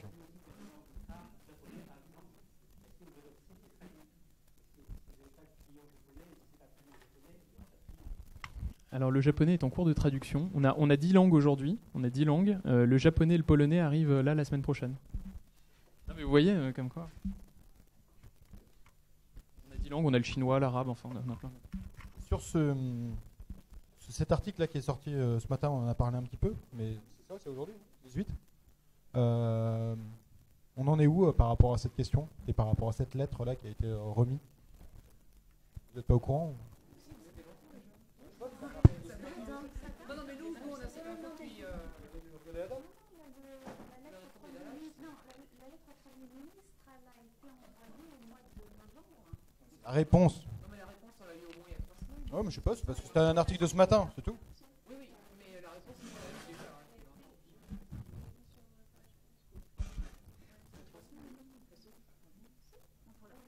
Si vous voulez la réponse, effectivement, il n'y a pas de remise en cause de la carte de guide conférencier, de la réserve d'activité, etc.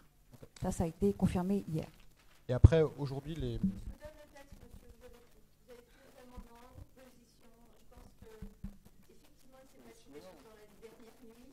Oui, ça a été confirmé en fait par la ministre de la Culture hier soir.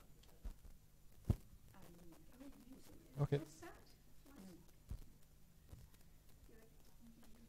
Et j'avais une question. Bon, on parle par rapport à cette question, on parle aussi de freelancisation de la société. J'ai mis Evaneos parce que c'est une plateforme. J'ai parlé de Jeremy Rifkin, qui parle beaucoup en fait de la construction collaborative et dans sa vision quand même très libérale, ultra-libérale. Aujourd'hui, on parle énormément de ça. On parle en fait d'une société qui tend vers chaque individu va vendre un service à plein de gens sur plein de domaines. Tu sens qu'on tend vraiment vers ça. Moi, je le sens parce que je suis aussi consultant freelance, donc forcément, j'ai plein de contrats à droite à gauche.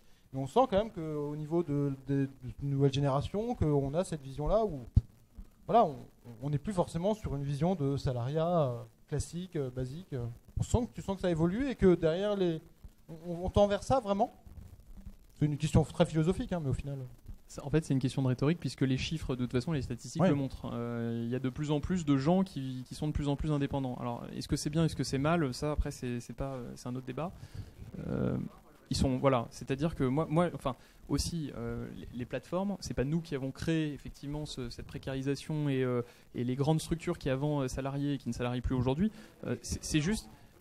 Voilà, non, on le développe pas, mais c'est vrai que justement, on est venu par rapport à ça. C'est-à-dire que ces gens-là qui se sont retrouvés avec un contrat par-ci, un contrat par-là, il y a toujours un moment où ils ont besoin d'un complément de ressources ou un complément de revenus. Et c'est chez nous qu'ils viennent le chercher finalement. Ça pourrait être chez quelqu'un d'autre, mais en l'occurrence, les gens qui employaient en CDD ou en CDI, bon, j'allais dire en CDI, mais c'était très rare. C'était surtout en CDD. Voilà. Ah bah bravo. Ah bah félicitations, parce que j'en ai toujours pas vu.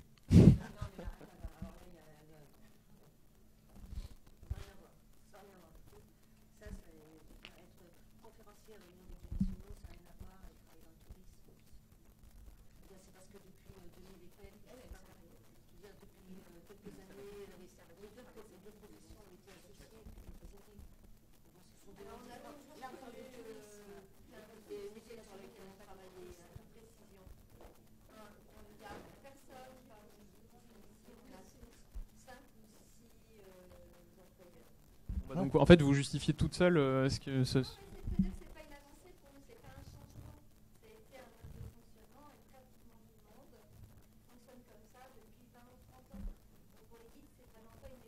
Ouais. Ça veut dire que logiquement, on tend clairement vers ça. On ne va pas faire un retour en arrière sur du salariat classique. Bien sûr. Non, mais on est d'accord. Oui.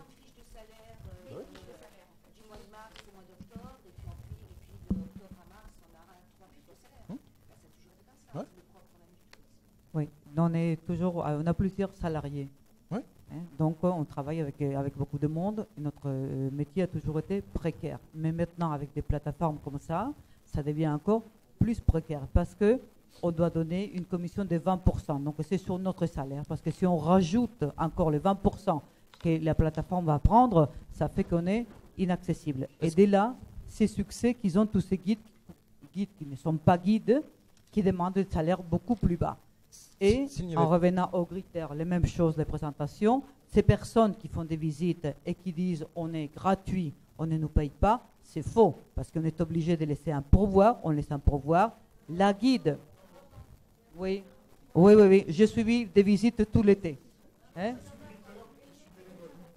Peut-être, mais bon, voilà, mais sur Paris, il y a beaucoup de personnes qui disent free, et qu'après ils donnent un pourboire, ils donnent une commission. Elle nous l'explique. C'est pas les Gritters. Différents guides. C'est pas parisien d'un jour. Bon, les free, ils ont plusieurs noms. Et ces personnes, quand on leur laisse... Ça n'a rien à voir, c'est tout. Donc, ces personnes, elles ne nous donnent pas une facture quand on lui donne les pourvoirs. Et surtout, ils ne déclarent rien. Donc, il y a un vide juridique. Et c'est ça qu'il faut réglementer. Et quand tout ça, ça sera réglementé, ça sera beaucoup mieux. Et c'est ça qui va se passer. Parce que votre 20%, vous les marquez, vous les facturez directement au client, mais pas sur notre facture, ça serait différent. Mais nous, ça nous Alors, fait augmenter 20%. Mais vous avez, Donc, mais vous voilà. avez le choix encore. Deux une fois. choses en termes de réglementation déjà. Je suis tout à fait d'accord, mais je vais vous dire en fait, vous prenez, enfin excusez-moi, mais vous prenez un petit peu le problème à l'envers parce que vous me dites vous devriez le mettre à la charge du client. Mais en fait, c'est le guide qui met son prix et c'est le prix. Enfin, c'est pas nous qui fixons vos prix, c'est vous. Donc, si vous voulez mettre 20% en plus au client, vous n'avez qu'à augmenter vos prix de 20% sur la plateforme et du coup, indirectement, on reprendra les 20% supplémentaires. Bah, on les prendra sur le prix que vous mettez. Donc, si si vous vous avez voulez augmenté augmenter, votre prix, si vous avez vous augmenté retrouvez votre prix de votre coût 20%, en après. réalité, c'est le client qui a emmagasiné la différence. Donc, déjà, en fait, donc sur ce débat-là. Mais attendez, madame. Mais- Enfin, C'est des Non, mais mathématiques. madame.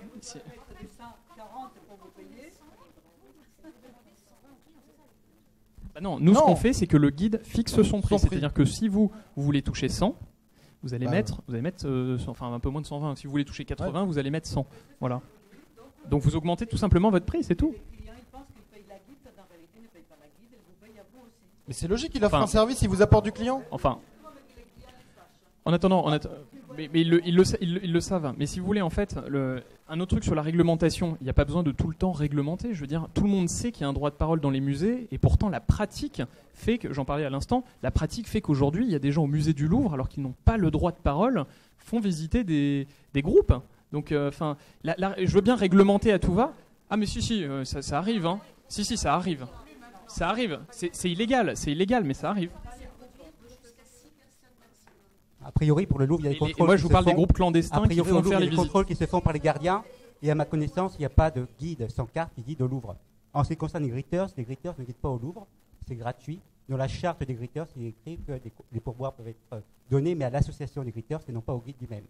Donc ça, c'est pour défendre les greeters, à ne pas confondre avec une société qui s'appelle Sondeman, qui eux font ce qu'on appelle des free tours, et qui effectivement, c'est une concurrence déloyale. Mais il ne faut pas confondre les greeters et Sondeman pour ne pas les nommer. Voilà, donc c'est une petite précision à propos. Juste, je vais revenir sur cette question du prix. Evaneos était dans ce cadre. On était sur la mise en relation avec des agences réceptives. Evaneos, au final, est à peu près sur le même modèle. Ils mettent en relation directement. Et l'agence réceptive va rétribuer derrière 10% à Evaneos. Mais au final, l'agence réceptive va avoir énormément de travail en plus parce qu'elle va devoir faire tout le travail de sur-mesure, d'à la carte et tout ça, de mise en de discussion avec le client. Mais elle rapporte quand même potentiellement des affaires. Après, il y a la question de la qualification des dossiers, mais elle rapporte quand même du dossier. Et c'est tout à fait logique derrière. Après, forcément, il y a des agences réceptives qui ont augmenté leurs tarifs parce qu'il y avait du travail en plus derrière pour avoir derrière un retour financièrement. Et là, je suis en train de travailler avec ces agences réceptives et je peux vous dire que 95% sont ravis du système parce qu'ils reçoivent de la clientèle et que derrière, ils sont très satisfaits, même derrière s'il y a plus de travail et si derrière, ils vont retribuer de l'argent. Mais ça paraît logique derrière. Mais après, vous avez le choix. Si derrière, vous pensez en fait que vous vous débrouillez sans plateforme, mais passez sans plateforme et continuez dans ce sens-là. Je ne vois pas au final. Ils vous apportent un service à un tarif, soit on le prend, soit on ne le prend pas. Non. C'est ça. Ça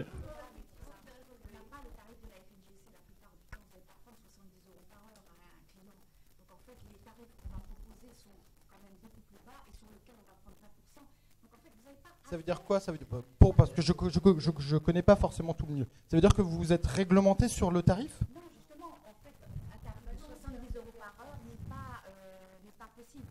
Donc vous avez des tarifs, en fait, pour les guides conférenciers qui sont quand même plus bas que ça. Vous facturez plus bas, souvent, selon les langues. Et donc ensuite, 20% dessus, c'est beaucoup.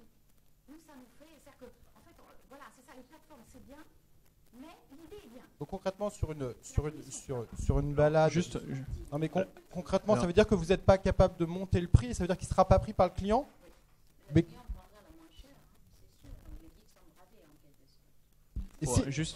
Alors, je vais vous rajouter une variable pour que vous compreniez aussi. Un client, alors, là c'est un peu, bon, j'imagine qu'il doit y avoir des concurrents dans la salle ou des gens qui sont envoyés par les concurrents. Un client nous coûte 40 €. Voilà, c'est ça. C'est le coût d'acquisition. Sur le web, quand on fait du clic sur Google AdWords, par exemple, qu'on va chercher des clients, le client nous coûte 40 €. Donc, moi je veux bien, mais faites le calcul. Par exemple, si vous vendez une prestation de 100 €, moi je gagne 20, ça veut dire qu'il faut que j'ai au moins 2 prestations avec ce client pour pouvoir rentrer dans mes frais. Avant, j'ai perdu de l'argent. Donc, encore une fois, tout est relatif. C'est-à-dire que 20%, c'est beaucoup. C'est pas tout à fait comme ça les calculs. Je peux vous dire que les calculs. Non, vous achetez un client et c'est à long terme. Donc, c'est pas la première fois que vous allez récupérer l'argent parce que sinon, vous aurez beaucoup d'argent. Donc, c'est pas non plus comme ça les calculs. Bon, Evaneos, par exemple, c'est un modèle qu'on connaît bien. Evaneos gagne de l'argent quasiment dès la première commande. Nous, c'est pas notre cas puisque le panier moyen, ce qu'on appelle le panier moyen, est beaucoup plus faible. On est à peu près entre 100 et 150 euros de panier moyen. Donc, sur lequel on va gagner 25, 30 euros. Le client nous a coûté 40. Ça veut dire qu'il faut le ressolliciter. Sauf que vous savez que dans le tourisme, on voyage pas toutes les semaines. Donc, ça veut dire que le client qu'on a eu au mois de décembre, la prochaine fois où on l'aura, c'est au mois de juillet, mois d'août, si vraiment on est chanceux et qu'entre-temps, il n'est pas allé voir ailleurs. Mais c'est là que vous avez votre publicité et les bouches à oreille. Donc, voilà. C'est simple d'ailleurs, toutes les plateformes sont déficitaires, donc probablement les pourcentages pris sont beaucoup trop. Et si vous êtes déficitaire, nous, on a notre salaire, on a votre commission, et après, vous ne nous déclarez pas, on doit les déclarer, on doit payer la TVA, donc ça fait du 32% en plus sous notre salaire. Donc, c'est là les problèmes pour nous. Donc, on est précaire, avec vous, on devient misérable. Donc, sans les plateformes. Sans les plateformes, jusqu'à présent, on arrive. Et la plateforme... Vous passez par une... Mais le problème, c'est que les plateformes, ils ont précarisé davantage les choses. Ils ont accéléré. Quand vous fonctionnez sans les plateformes, vous n'êtes pas obligé de passer par eux. Ben, si on peut s'en passer, on s'en passera, ne vous inquiétez pas. Mais le problème, c'est que les choses qu'ils proposent, ça nous précarise davantage. Voilà, donc on va, et tout le monde vous dit, soit d'un côté vous êtes mort, soit d'un côté vous êtes mort, soit les plateformes vous donnent un coup de main, et derrière vous nous, on essaiera de travailler, mais on essaye de défendre notre travail parce que c'est un métier, c'est une formation et on ne veut pas les brader et on est en train de les brader. Quand vous passez par une agence réceptive ou une agence de guidage, qu'est-ce qu'ils vous prennent? Ils ne nous prennent rien du tout parce qu'ils nous donnent un net.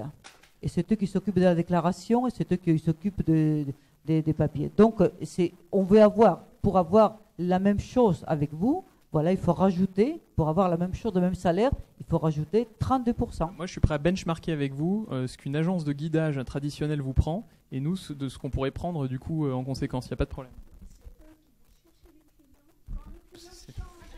C'est nous qui on fait exactement la même chose. Ça te coûte 40 euros.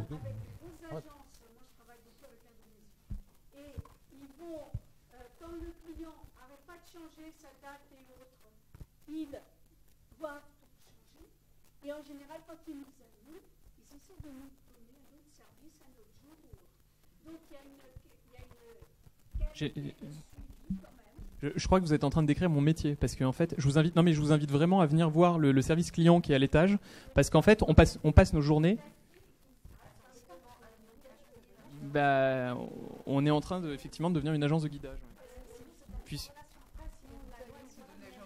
Non, mais on fournit, si vous voulez, c'est là où il y a un vrai alors j'entendais un vide juridique, c'est là où il y a un vrai vide juridique parce que effectivement, et je vous signale qu'on est en cours d'immatriculation au registre, tout simplement parce que je vous invite, alors chère madame, puisque vous venez de décrire exactement ce qu'on fait au quotidien, c'est-à-dire répondre à des clients qui changent leur date, qui nous annulent, qui machin. Bon, voilà, c'est notre métier, c'est le service client qui toute la journée répond aux demandes des clients et des guides qui changent perpétuellement des choses. Donc en fait, on est en train un petit peu de devenir une agence de guidage dématérialisée, en fait, c'est ça. Vous allez faire mettre en faillite nos agences avec lesquelles on travaille depuis 15 ans. Oh mince. Non, mais c'est vrai que... Parce qu'elles n'ont pas réussi à s'adapter. C'est comme les agences de voyage traditionnelles. C'est exactement la chose. C'est l'évolution du business et de la... Oui.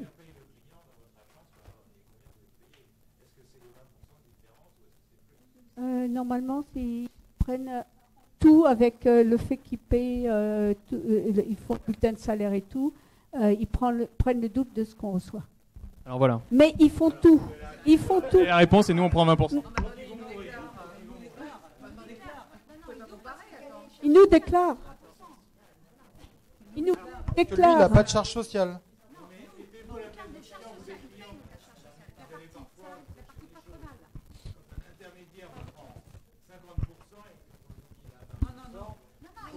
Eux, ils nous amènent les grosses agences d'Indonésie ou de Thaïlande. Hein.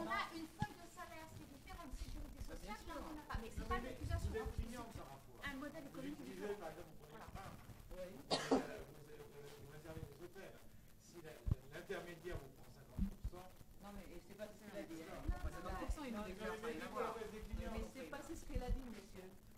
Une agence facture 20% des plus, parce que c'est sa commission, et nous, on est déclaré net. Tandis que nous, quand ils nous donnent l'argent, nous, on doit faire la déclaration. Et sur ce qui nous reste, à moins. Et sur une agence, 32% à moins. Bon, moi, en tout cas, vous avez raison de dire qu'on est quand même un grand concurrent des agences de guidage traditionnelles. Je vais vous prendre le cas, encore une fois, désolé, des monuments historiques. Les monuments historiques, avant, quand ils prenaient un guide conférencier chinois à Paris, est-ce que vous savez quel tarif, qu'est-ce que payaient les monuments historiques à l'heure? Non, mais je sais pas, dites-moi environ.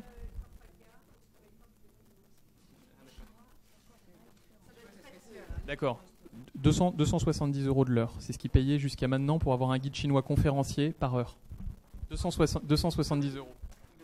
Bah, oui.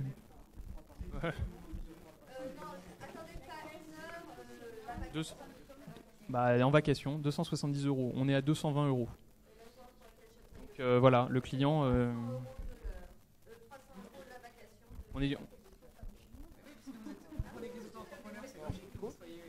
Non, mais il n'y a pas que ça. Il y a aussi le fait qu'on est beaucoup plus réactif. Quand les monuments historiques nous font par exemple faire un devis, on est capable, avec notre base de données de guides qui parlent chinois, on est capable de leur répondre en 2 ou 3 heures et de leur attribuer un guide directement aux 2 ou 3 heures, alors que les agences de guidage mettaient beaucoup plus de temps.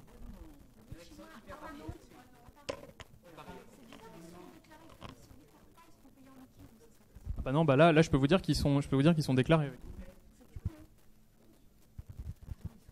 J'aurais aimé avoir une question, en fait, s'il vous plaît. Vous parlez des monuments historiques en général. Ma question est de savoir, en fait, quels sont ces monuments historiques. J'ai eu, en fait, la caisse. Oui, mais la caisse, ça regroupe plusieurs monuments, en fait. Je sais qu'à Paris, maintenant, les agents d'accueil et de surveillance sont habilités par les monuments historiques à faire des visites guidées. Il y a de plus en plus d'agents d'accueil et de surveillance qui font ces visites, y compris au Louvre. Ils font qu'une partie, ils font la galerie Apollon, etc. Donc, parce que moi j'ai vu un surveillant avec le badge vert, et justement, il était, alors c'était à titre privé peut-être, mais moi j'ai vu un surveillant qui le faisait, donc je pensais que c'était, voilà, donc voilà, ouais, et les gens, voilà, ouais. Et à la conciergerie, il y a aussi des agents d'accueil et de surveillance qui font les visites.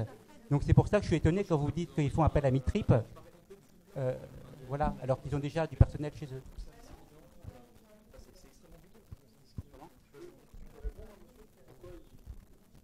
Voilà, parce qu'ils ont déjà du personnel, je suis assez étonné en fait. La conciergerie a du personnel, les agents d'accueil et de surveillance sont habilités à faire des visites. La Sainte-Chapelle, c'est identique. Comment se fait-il qu'ils fassent appel à Mitrip et pas directement? En l'occurrence, on les langues rares. En fait, nous, notre capacité, enfin, on est un petit peu, alors là, désolé, je vais peut-être réaller un peu dans le technique, on est aussi dans le big data. C'est-à-dire qu'aujourd'hui, on a plus de 10 000 guides sur la plateforme. L'idée, c'est de monter à 25 ou 30 000. Pourquoi?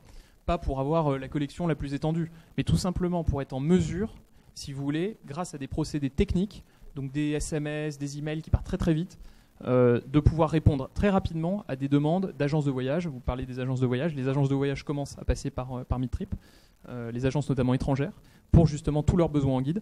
Pourquoi? Parce que nous, on répond plus vite et on est en mesure de répondre extrêmement facilement. Enfin, ça va vite. On a une demande qui arrive, un devis, on est en train d'informatiser tout ça pour que vous puissiez remettre vos devis derrière. Ça va vite. Donc tu joues presque à le rôle d'agence réceptive en France pour... pas réceptif, mais plutôt agence de guidage. En fait, on est en train, j'entendais, vous êtes une agence, enfin un petit peu sur le modèle des agences de guidage. Oui, on est en train effectivement un petit peu de dériver sur une agence de guidage dématérialisée, c'est-à-dire qu'en fait on est une agence de guidage, mais derrière en ayant développer des outils IT qui permettent d'aller mettre ces réseaux chez les hôteliers, chez des personnes qui vont ramener du trafic.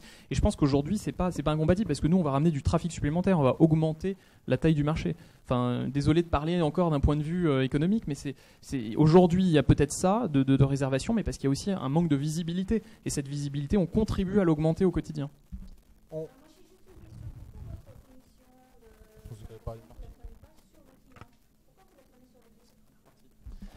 Mais parce qu'on vous a dit, vous pouvez réaugmenter vos tarifs si vous voulez de 20%, c'est le client qui va payer. Hein.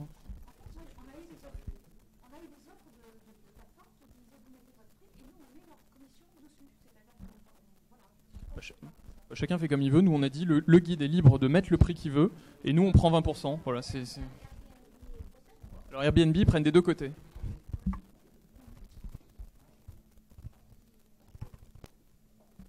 Juste un détail, en fait, il y a une différence entre faire payer le client ou faire payer le guide. Je suis imposé sur mon chiffre d'affaires. Si c'est le client qui paye, mon chiffre d'affaires sera inférieur, donc je paierai moins d'impôts. Donc voilà, pour le client, ça ne change rien, il paye le même prix. Pour nous, en revanche, au niveau fiscal, c'est plus intéressant.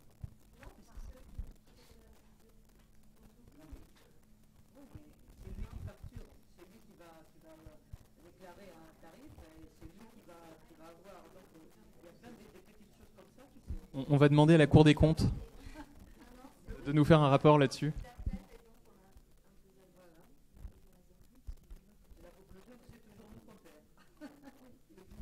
C'est toujours vous. Hein. Moi j'avais une question pour finir, parce que j'ai un cinoche bientôt. Moi je m'intéresse pas mal à ces questions aussi de tourisme durable et de savoir un peu s'il y a des plateformes qui proposent justement des activités ou des visites un peu engagées. En France c'est un peu... Il y a d'autres engagements en matière de développement durable. Mais est-ce que tu as connaissance? Là moi j'ai trouvé un truc qui s'appelle visite.org qui propose un peu des activités engagées, des rencontres, des moments d'échange avec des tribus, avec des trucs. Tu connais un peu des trucs? Est-ce qu'il y a des choses? Est-ce qu'il y a des engagements en matière associative? Qu'est-ce qui vous fait rire? Non, mais je parle pas forcément de la France, là. Vous êtes sur une vision française, moi je suis mondiale. Mais non, mais je suis sur une vision mondiale. Moi, ce qui m'intéresse, c'est simplement de savoir s'il y a des plateformes qui existent. Parce qu'en fait, derrière ce phénomène des plateformes, derrière, on sent qu'il y a de plus en plus de clientèle qui sont intéressées d'aller donner du sens à leur voyage, d'aller peut-être partir. Et justement, ces plateformes peuvent permettre de rencontrer peut-être des ONG locales et de découvrir le monde autrement. Est-ce que ça... On sent que ça avance aussi, tu as peut-être vu aussi des choses, ou moins, mais en tout cas ça bouge, on a une sorte de plateforme là quoi. Moi j'ai surtout l'impression qu'il y a eu un problème marketing, parce que tout ça c'est du marketing. Les plus grands, on parle du greenwashing, on parle beaucoup du greenwashing en ce moment, les Total qui font des énormes campagnes de publicité pour dire combien ils sont respectueux de l'environnement et de la planète, bon c'est bien mais voilà. Ouais. Ce que je vois c'est que, pour revenir au guide, parce que finalement c'est quand même ça, c'est qu'il y a un vrai problème marketing. C'est-à-dire qu'aujourd'hui, vous avez toutes ces plateformes de greeters, de localers et tout qui ont joué le côté un peu fun. Le côté on est fun, on est sympa, on reverse de l'argent à je ne sais qui, une association de greeters. Voilà. Hein, non, mais... En tout cas, d'un point de vue marketing... Mais je suis obligé... Enfin voilà, au niveau marketing... On voit quand même qu'au niveau marketing, il y a eu une tendance de fond qui a montré que tout ce qui était guides locaux, les guides locaux ont vachement joué ce côté on est fun, on est jeune, ça bouge, sortez votre téléphone portable et réservez en ligne. Non mais c'est marketing vrai. De l'enthousiasme, waouh. Le marketing, le côté Uber, je sors mon téléphone, je commande, ça arrive, c'est génial, j'ai la tête du chauffeur qui arrive. Bon, voilà, c'est sur ça. Les guides conférenciers, pour l'instant, jusqu'à maintenant, à part les efforts de numérisation qui ont été faits, c'était quand même encore un petit peu, pas archaïque, mais c'était encore un petit peu, voilà, il n'y avait pas grand-chose au niveau numérique, en termes d'image, de visibilité. Nous, quand on va parler avec des chaînes d'hôtels ou des agences de voyage comme Carlson, ils nous le disent, attendez, nous on croyait, désolé, mais ils nous disaient, ah bon, il y a des choses qui se font dans le numérique en ce moment avec les guides conférenciers. Non, mais oui, mais d'accord, mais avec les agences traditionnelles. Mais quand on parle à l'innovation de chez Carlson et ce qu'ils sont en train de mettre en place dans leurs applications mobiles, ils nous disent ah oui, d'accord, bon, c'est un secteur. Vous êtes arrivé quand même sur un secteur qui est quand même plus que très traditionnel. Hein. Vous êtes sur un secteur qui a pas beaucoup bougé depuis. Voilà.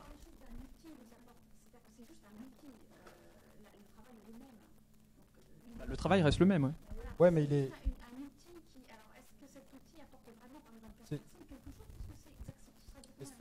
Le client en fait de Carlson, c'est pas que ça, c'est surtout l'image perçue par le client de ça. C'est surtout ça en fait le truc. Ah oui, perçu. C'est la visibilité. Mais c'est tout ça. Aujourd'hui. Mais oui. Alors, complète de A à Z au final. Je vous prends un cas concret, voyagesncf.com. Est-ce que vous pouvez aller sur voyagesncf.com, puisque je vois là-bas vous avez tous des tablettes. Vous pouvez tout réserver aujourd'hui sur voyagesncf.com. La seule chose que vous ne pouvez pas réserver, ce sont des guides. Vous pouvez réserver des voitures, des hôtels, des vols, des activités. Pas logique. Ah bah super. Mais alors par contre, le problème qu'ils vont avoir, c'est que ils vont peut-être pas vous appeler un par un à chaque fois qu'il y aura une commande pour essayer de savoir si vous êtes disponible ou pas, où est-ce que vous êtes situé et compagnie. Ils vont avoir besoin de quelqu'un pour justement organiser cette data et la mettre en place via des flux. Et je ne vais pas rentrer dans les détails techniques, mais sont des flux, que ce soit XML ou peu importe. Ils vont devoir récupérer ces flux avec de la data réactualisée en temps réel. Et ça, malheureusement, à part un prestataire technique que nous sommes, ça va quand même être difficile pour Voyage SNCF de vous mettre directement en temps réel avec des réservations sur leur site internet. Aujourd'hui, vous pouvez tout réserver sur Voyage SNCF sauf des guides. Voilà, moi, c'est la seule.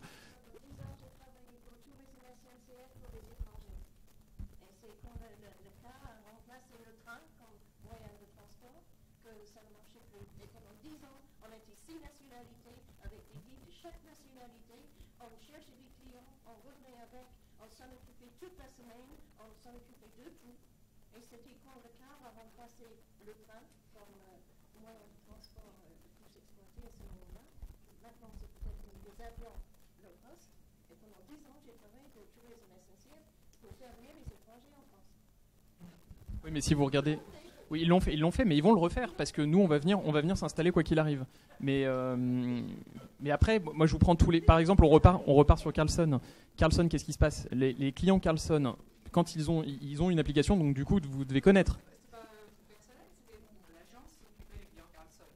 D'accord. Alors, est-ce que vous savez que les clients qui même passent par votre agence ont une application, ont accès maintenant à une application mobile qui s'appelle WorldMate et une autre application mobile qui s'appelle CW2To-Go. C'est une application qui est utilisée par 20 millions de consommateurs de Carlson indirects. CW2To-Go. C'est en fait une application, tous les clients qui passent, quelle que soit l'agence, qui passent un moment ou un autre par Carlson ont accès à cette application. Aujourd'hui, cette application, c'est dommage, j'aurais dû vous montrer un screenshot. On peut tout avoir, encore une fois, sauf des guides. Et nous, on est en train d'installer avec Carlson la possibilité de réserver des guides. Donc en fait, c'est un problème de visibilité. Plus on arrivera à vous donner de la visibilité, plus forcément il y aura des commandes de guides. Si vous n'êtes pas visible, il n'y aura pas de commandes. Voilà, malheureusement c'est un peu ça.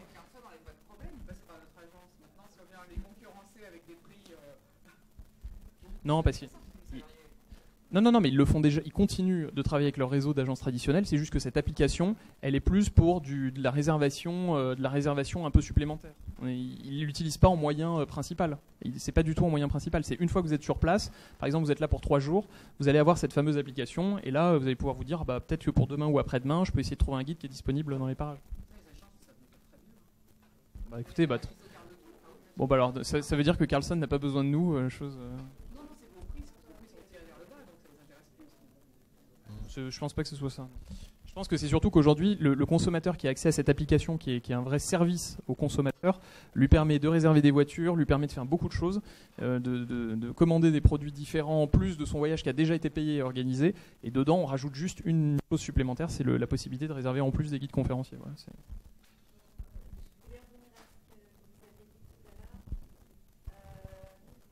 notre métier évolue. De plus en plus, nous offrons des expériences qui ne sont pas que culturelles, notamment, elle est partie, la personne ma collègue avec qui on en parlait, avec le fooding, parce que vraiment, la culture et le patrimoine français, on connaît. C'est un métier qui va évoluer, et effectivement, on a une image un peu vieillotte qu'il faut aussi faire évoluer. Voilà, mais pas nous trucider. J'ai pas osé le dire pour l'image. Non, mais c'est sûr que.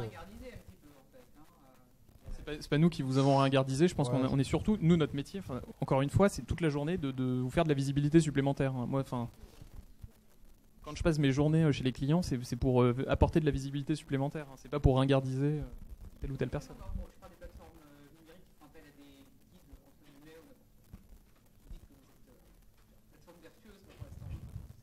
Non, mais c'est encore une fois, on est clairement là sur des questions de marketing, d'image perçue. C'est clair qu'on est aujourd'hui avec Internet sur un système où il faut être visible, où il faut que vous, personnellement, vous soyez visible sur le web et que vous montriez une vraie personnification pour offrir en fait quelque chose qui a l'air chouette et sympa, avec peut-être une plus-value derrière sur quelque chose de plus, le fooding, sur un sujet qui est dans l'air du temps. Donc, clairement, il s'agit aussi d'innover dans vos prestations, et c'est là où forcément c'est pas évident. Mais c'est clair que ça c'est. Oui, mais c'est le cœur du business.